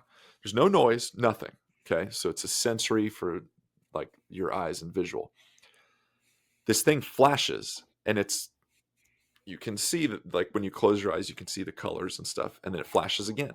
And then it flashes again and again and again and again and again. It just, it goes into like strobe light mode. And you're like, oh, fuck, I want to close my eyes. And then you realize oh my God, my eyes are closed and I can't do anything about it. I can't cover them because I'm strapped down and I can still see the light through my eyelids and it is driving me crazy. It felt like torture. It was terrifying. And what they were trying to That's do crazy. was like trigger a seizure. A seizure. Yeah. Yeah. And it didn't, thank God. But it was the most sensory overload thing I've ever felt. And it was fucking horrific. So noise marines, yes. And then like what, flash marines or something like Flashbangs. yeah, everywhere. But yeah, that might work. That's funny. Wild. Anyway, well, why don't we keep cruising on this since Yeah, you want I to can take keep it? going. Yeah. Yeah. So we've got the Flawless Blades, which are some of the new units. They are an elite close combat warriors who embody Slaanesh's obsession with perfection in every strike. Armed with masterfully crafted power swords and paired with what is that? Preternatural. Preternatural? That I've never heard that. Preternatural speed. They execute their enemies with surgical precision. Their fighting style is an art form, equal parts elegant and deadly, as they weave through the battlefield, dispatching foes with choreographed efficiency. The Flawless Blades are typically used as shock troops, delivering devastating charges to shatter enemy lines and carve through elite defenders and ruthless elegance.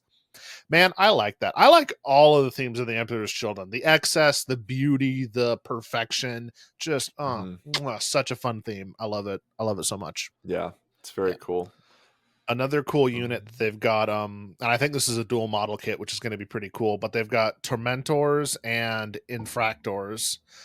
Tormentors and Refractors are versatile units designed to sow chaos and pain wherever they go. Tormentors specialize in psychological warfare. Let's go, using horrific displays of manipulation and sonic devices to terrify and demoralize their foes before engaging them.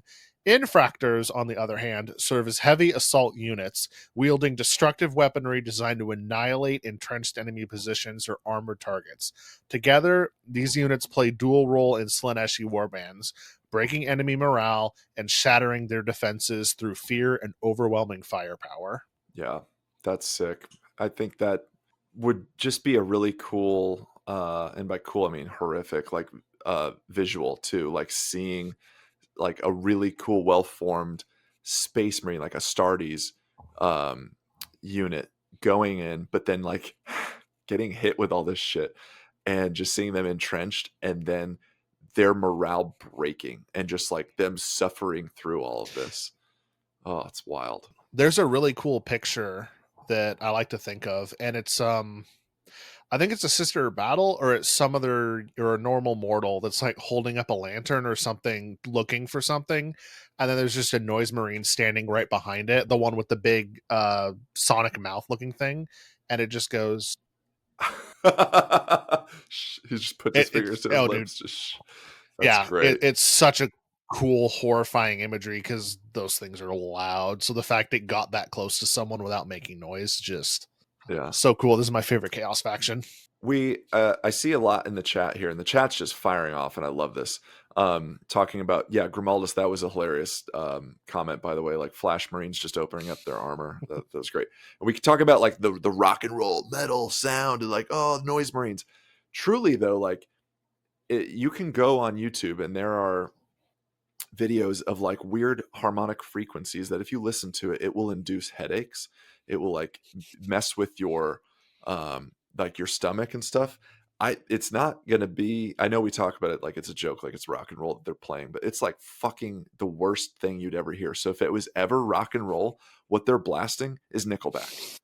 That's what they're blasting. If it's gonna be rock and roll, they're blasting Nickelback. Look at this Warband.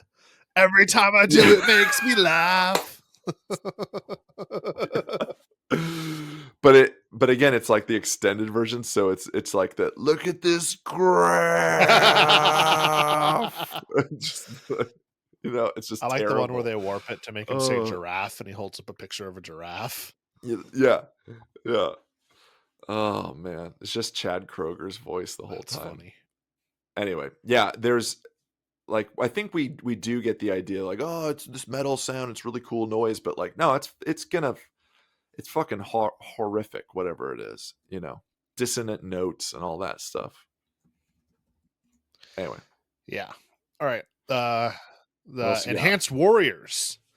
The enhanced warriors are the Emperor's children's testament to the relentless pursuit of perfection through dark science and heretical experimentation. These Astartes have undergone extensive genetic and cybernetic modifications, enhancing their reflexes, strength, and sensory perception to levels that surpass even typical Chaos Space Marines. These enhancements allow them to react with lightning-fast precision, perceive enemies with inhuman clarity, and fight with the fluidity that seems almost supernatural. Enhanced warriors are versatile fighters, excelling in both ranged and melee combat, and serve as the backbone of many Emperor's Children's warbands, capable of adapting to any battlefield role with deadly efficiency. Okay, you know what this made me think of? You got to walk with me on this. Okay. So cats, they have such no. Listen, I they have know. I'm such sorry. fast, lightning fast reflexes that they can literally dodge and smack snakes when they're trying to strike. And I think they're the only animal that can dodge a snake strike. Hell yeah. And earlier they talked about Fabius combining DNA with humans and stuff. I don't know why, but when I was reading that they can dodge things with precision and perceive things before anything else, I'm picturing an Astartes, but he's got cat ears. Oh gosh. Like just Neko Astartes. And that would fit. Oh man. The anime fan in you just like, got so excited.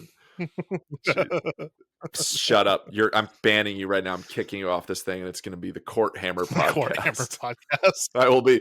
And then there was one. Oh, that's funny. Liar in the chat says the musical after you said cats. Yeah, I know that. That's why I was like, walk with me. Hang on. Wait. Not the musical. Wait. Oh man, it's good. All right, so recruitment. I think this is going to shed a lot of light on how this works because, again, we're getting a better picture of how these warbands actually act. I think there was a little bit of definitely confusion on my part of like, how is this even happening? So the recruitment process of the Emperor's children reflects both their once noble origins and their descent into corruption. During the Loyalist days, they sought only the most physically perfect and mentally disciplined aspirants, much like would be Hugh Jackman or John Stamos nowadays, just saying, prizing aesthetic refinement and unwavering dedication above all else. Each potential recruit was rigorously tested not only for strength and skill, but also for their capacity to embody the ideals of perfection. This meticulous selection process ensured that every neophyte was a shining example of humanity's potential, ready to join a legion that epitomized grace and excellence in all things. Man, what a bunch of elitist pricks. Just snobs all the way. They don't have a superiority complex because there's nothing complex about their superiority. It's just a fact. Exactly. You're right. It's just, fact. With their fall to Slaanesh, the Emperor's children transformed this process into a grotesque reflection of their depravity. Now recruits are chosen for their capacity to embrace excess and their willingness to abandon all moral restraint. The aspirants must prove their devotion to Slaanesh through acts of unthinkable indulgence and cruelty, casting aside their humanity in the pursuit of sensation. The once pristine trials of physical and mental perfection have been replaced by debased rites that push the boundaries of the aspirant's endurance, pain, tolerance, and capacity for corruption. So it's like hazing when you're trying to get into a frat. I was going to say it's pledged to get into the Emperor's children. You have to go through the worst pledge week of your life. Right, yeah. Do this line of warp dust, drink all this, and jump over that mountain. Okay. You know they're definitely doing the thing in Old School where they tie their dicks to cinder blocks. They're definitely doing that. What? You've seen that, right? No. You've never seen Old School? No. Will Ferrell? What are you talking Dude. about? Old School. Repeating Old School does not give me new information. Oh my gosh. It's a bunch of dudes. It's Will Ferrell and my gosh, he's in Swingers. It's Will Ferrell, Luke Wilson, Vince Vaughn. Thank you. Vince Vaughn. Yeah. They form a fraternity basically. And they have to they like pledge a bunch of guys. They get a bunch of guys to pledge. So they stand at the edge of on top of a building. They stand at the edge of it And they're like, gentlemen, I'm sure you're all wondering why your dicks are tied securely to a cinder block with an unknown amount of rope. And so they've got all this rope, and they have to, like, it's a trust exercise that, like, they throw this thing off, and they hope that there's enough rope that there's slack so that when it hits the ground. Are you looking up the scene? You better be looking up No, the I'm scene. not. I was in 3rd grade when this came out. I don't know when I would have seen this. What? Okay. You need to watch this. You need to. It's classic. Did you watch all the stuff I sent you? Okay, let's move on.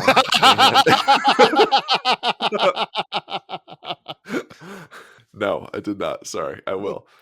Anyways, those who survive the initiation process are subjected to genetic modifications that warp their bodies into instruments of indulgence and war.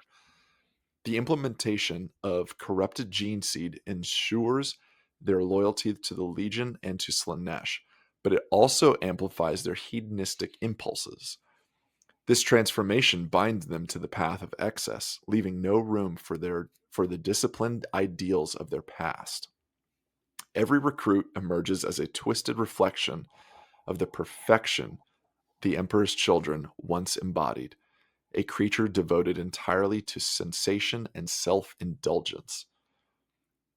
Even within this debased process, a sense of pride remains, albeit tainted by corruption. The Emperor's children believe their recruits represented a higher form of existence, transcending the limitations of morality and restraint.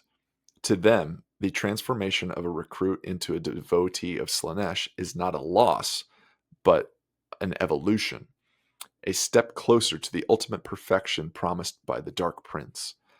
Yet this pride is hollow, for the recruits are now elevated, they are consumed, becoming mere vessels for the Legion's unending pursuit of excess and chaos.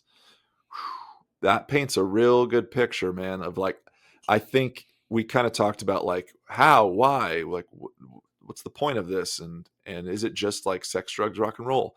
I think that really gives a good overview of the Emperor's Children. That is like our summary right there. I think if you read that to somebody and be like, that's the Emperor's Children, yep, there it is. Yeah, I always wondered how Chaos Legions got new recruits, so this was kind of cool to see how they do grow. Yeah, I guess I never really thought about that. That's weird. Right, because it's just they exist, and they continue to exist. Yeah. It's just one of their things. Yeah. Yeah. Think about that. But let's talk a little bit about their combat doctrine. The Emperor's Children, once paragons of martial precision and aesthetic perfection, have devolved into avatars of hedonistic warfare. What a phrase. Their combat doctrine reflects their corrupted ethos, a blend of artistry, savagery, and an insatiable hunger for excess. Every engagement becomes a stage upon which they perform acts of gruesome brilliance, seeking not just victory, but the sublime thrill of carnage. Their battlefield strategies are as calculated as they are flamboyant, designed to maximize their own pleasure and suffering of their foes. That's crazy. That's funny.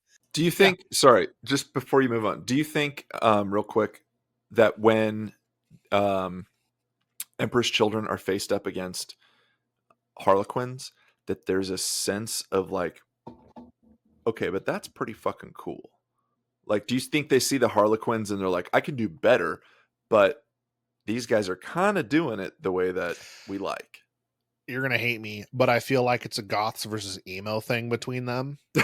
They're just like posers. Like, I feel like that would be the interaction, but that kind of energy between seeing, like, yeah, they're both beautiful and cool and dancing all over the place, but they look at each other as like, poser. Yeah.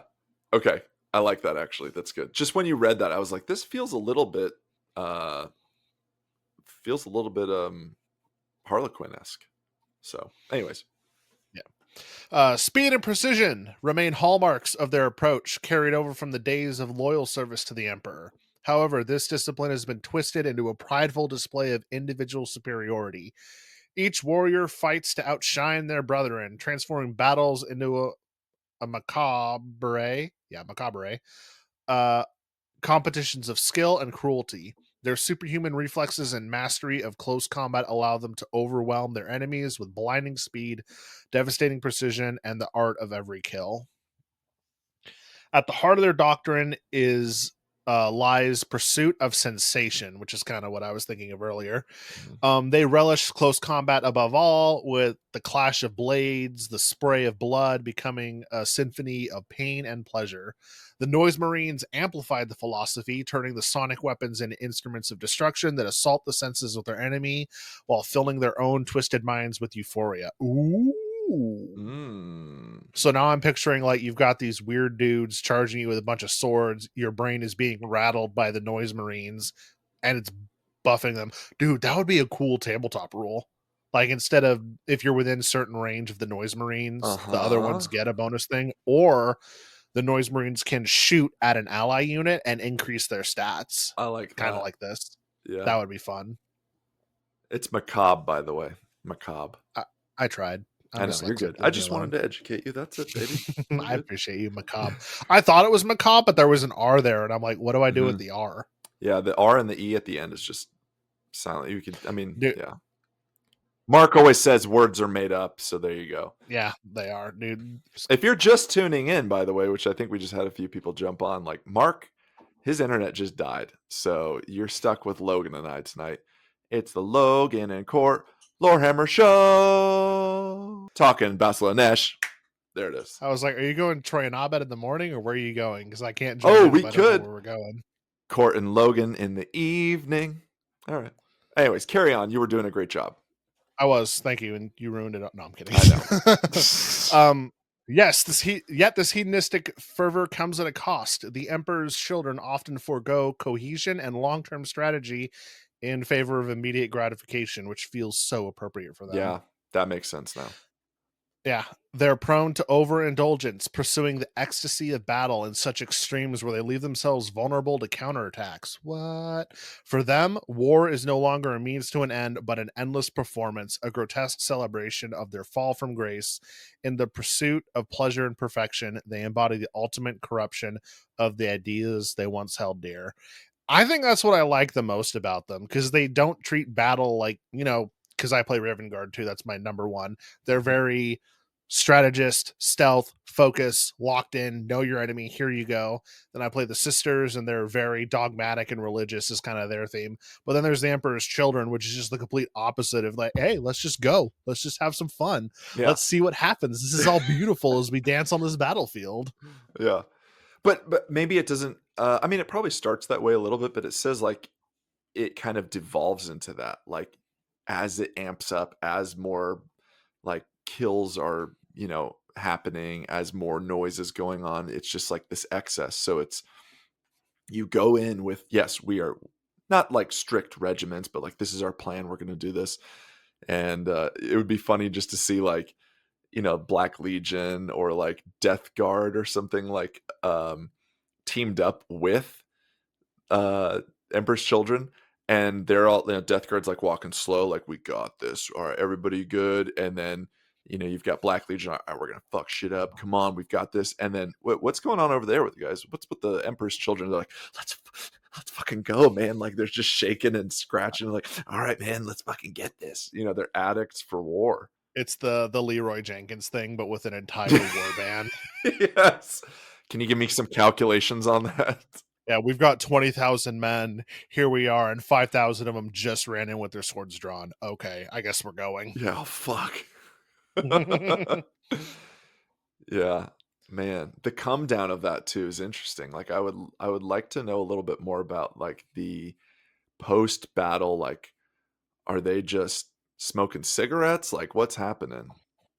I feel it'd be kind of that, like, you're just like, once everyone is dead around you and you're just riding that high for a little while, and you just kind of like, I picture they just kind of come down and just like mellow out by the end of it. Yeah, just interesting. Cool. Yeah. You want to take the next two sections? Yeah, we're gonna talk about some gene seed here. The Emperor's children, the Third Legion, were the embodiment of perfection and pride.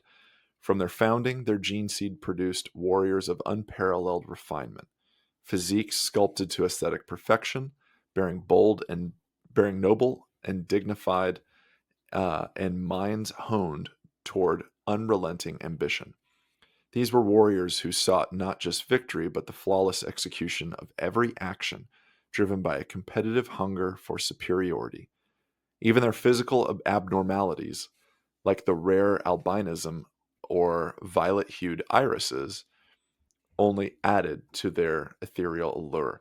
Interesting. So, bit of the Valerian vibe from Game of Thrones.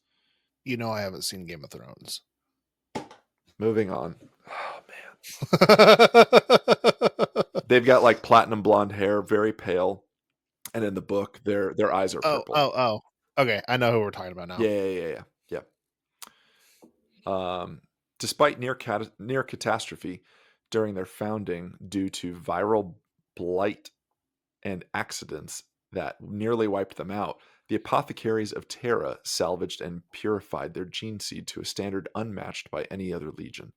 The Emperor's children became a shining example of what the Astartes could be, perfection made manifest. Every enhancement of their gene seed operated flawlessly, making them the pinnacle of transhuman warriors.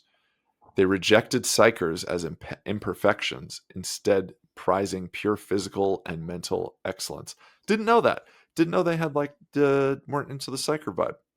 I guess that makes sense. Yeah, because psychers aren't perfect. Yeah. Okay. Yet their pride and pursuit of perfection led them into the clutches of corruption. After their fall to chaos during the Horus Heresy, the once perfect gene seed became a mockery of its former glory, riddled with mutations and chaos taint. Sorry. I just had I don't know, dumb adolescent mind happen when I said chaos taint.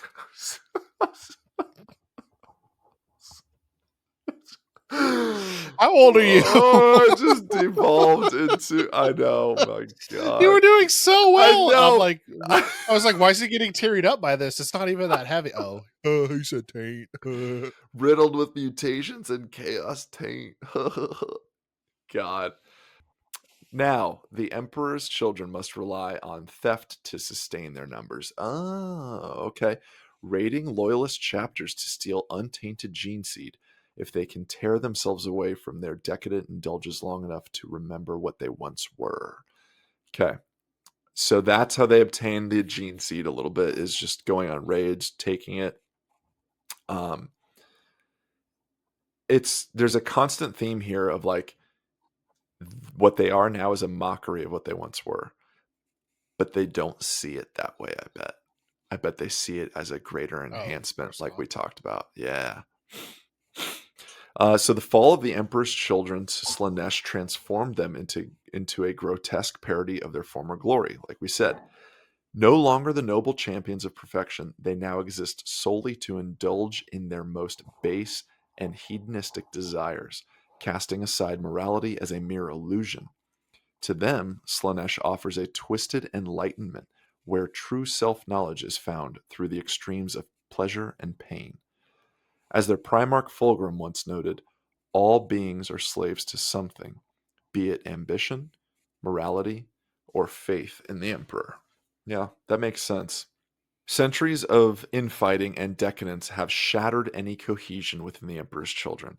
They now operate in scattered warbands, attacking with savage delight and reveling in the carnage they unleash. These hedonistic warriors, immune to all but the most extreme sensations, push their superhuman bodies to horrific limits.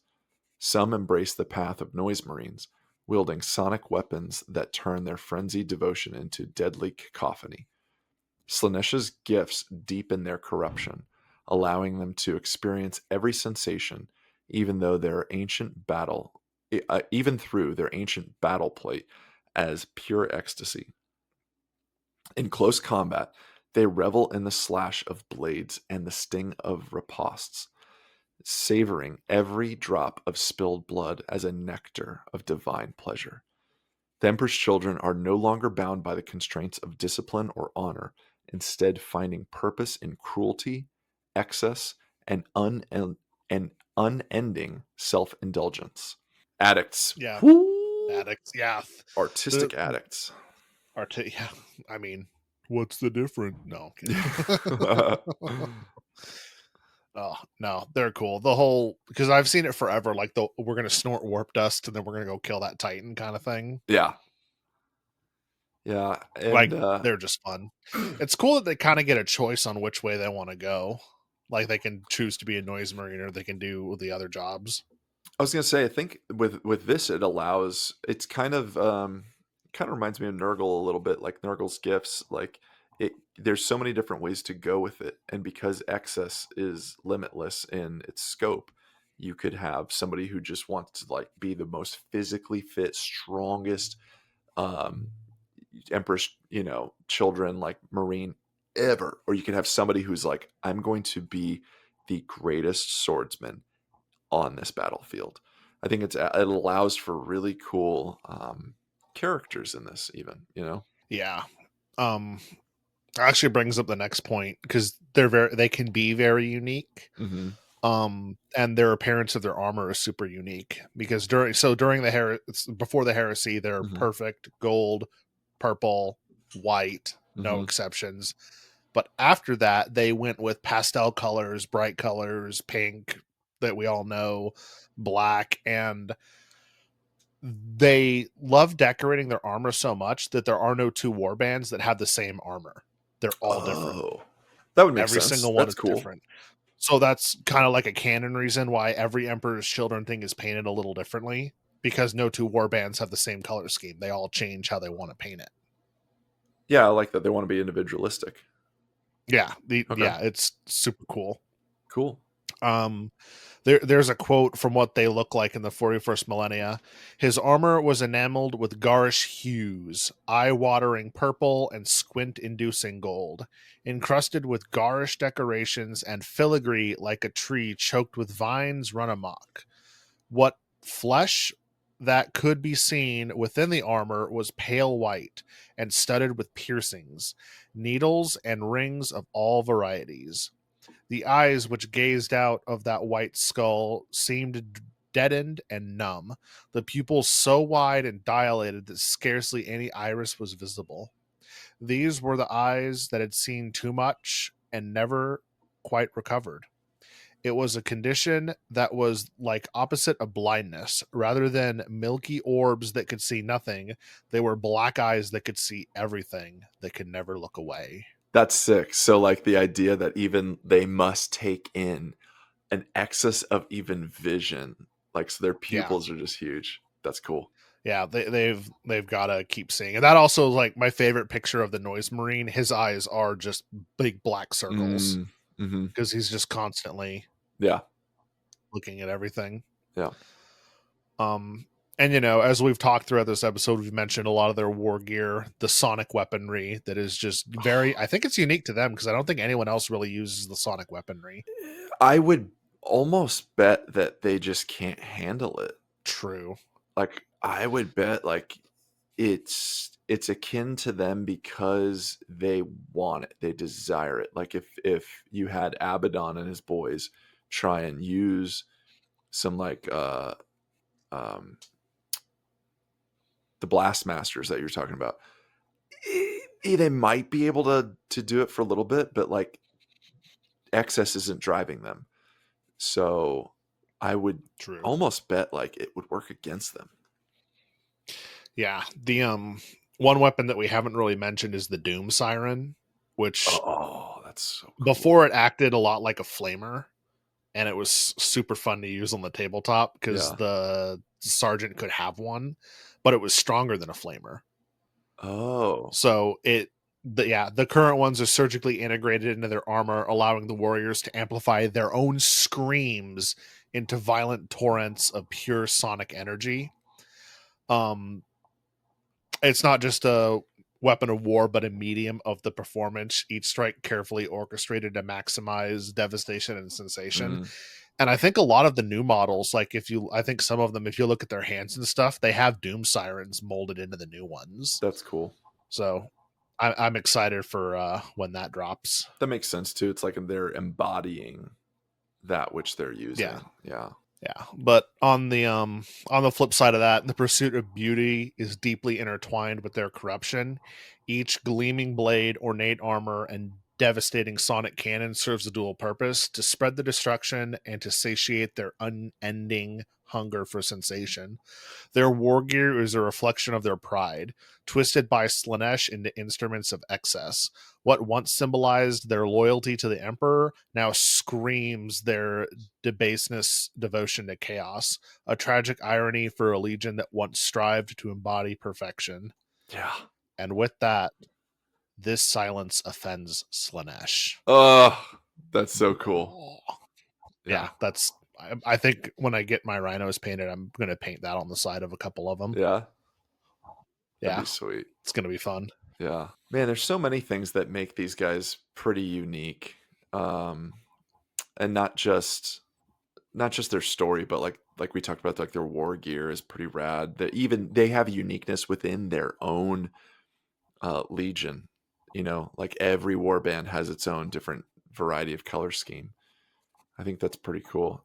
Emperor's Children seems to be one of those that, like, if you want to play a chaos army, but you don't quite, I don't know, like you don't quite vibe with the corn, like we're just gonna fucking berserk and blah, and like the slow, like Nurgly, like pestilence and disease, but you still want some fucking badass guys that will like hit with sonic weaponry, still do crazy cool melee damage, and they're insane.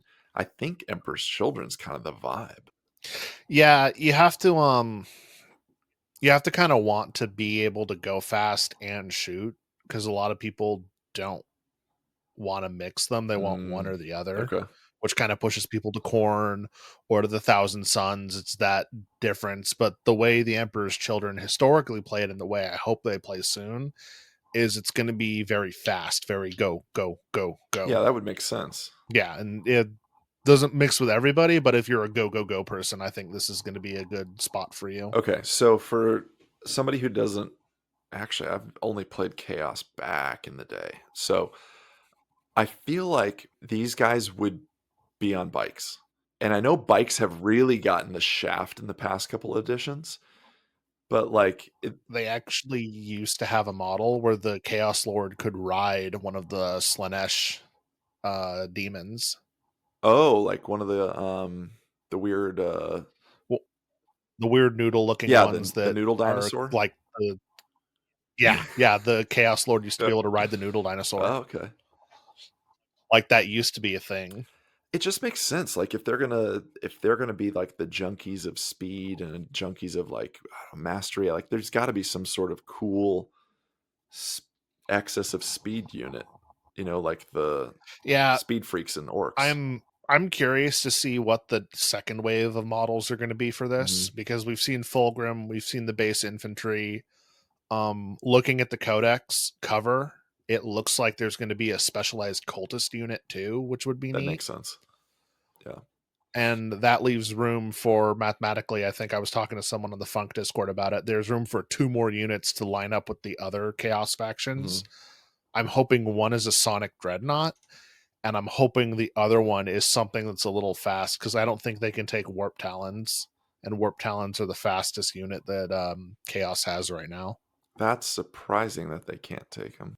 Yeah, I think only vanilla Chaos Space Marines are going to be the only ones that can take the Warp Talons, because Death Guard can't. That makes sense. Thousand Suns can't. Khorne can't. But I expect their movement is probably going to be fast. Like the guys can move 8 inches, or they can advance and charge, or something to make up for the lack of speed. Yeah.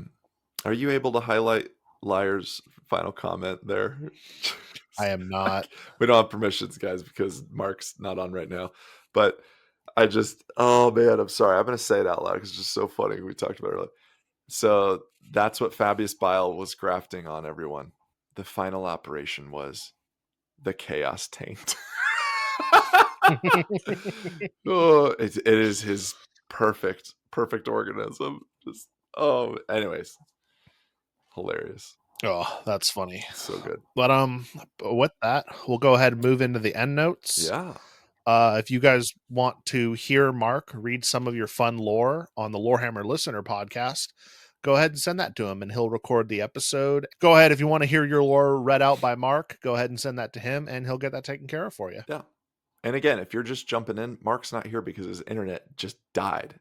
And so you've got Logan and I. But thank you guys for sticking with us. Thank you, chat. Thank you, everybody. So if you want to hear a little bit more of what I've done with podcasts, go ahead and check out the Funkatronic Rex podcast. And we talk about different board games, card games, tabletop games, RPGs. We had Mark on as a guest, which is how he and I became friends. And yeah, also this has become a tradition now, I think, is like Court's Relic Corner. So behind me I have, for viewers, this came in the mail today. And for listeners, what I'm holding up is a 4-page Games Workshop 2002. It's like an intro booklet. So this thing showcases all the fun of what 3rd edition was back in the day. And it has, look at the classic GW guys in their red polo shirts helping a dude out. Like, yeah, man, this is all you need to start an army and then spend $500 more. And so I got this. It's in like pristine condition, and I love it. It talks about old school White Dwarf. It's showcasing all the fun of GW back in the day. And it cost me like $6. So this is part of Court's Relic Corner, and I am stoked to add this to my collection. Has like the mail order. You could do like mail order call in and things like that. It's wild. Anyways, so Logan, where do we find you? Where do we get more of Logan? YouTube at Hydra Thoughts. If you want to come see me talk about conspiracies, crimes, global mysteries, religious mysteries, come check me out. We have a good old time over there. We've got some patrons to shout out. Some patrons on our Imperial Tithe. So we've got Fireborn86, Zach, Zubs, and Oliver. Thank you guys for being members of the Imperial Tithe. And thank you, chat, for being here with us. All of you guys. We love seeing all the familiar names in the chat and hanging out. We really appreciate you guys being with us. Yeah. Anything else, Logan? No. I just appreciate you all being here and sticking with us through the difficulties. Yeah. Hey, man. We fucking rock this thing. Court Hammer. It's pretty good. I'm going to kick you off this. It's going to be Court Hammer. Anyways. We love that. Thank you, guys. Logan, let's hang out soon and play A Song of Ice and Fire. For sure. Yeah. Let's get that in. Okay. Dig it. Thank you, guys. Right. We'll see you on the next one. See you guys.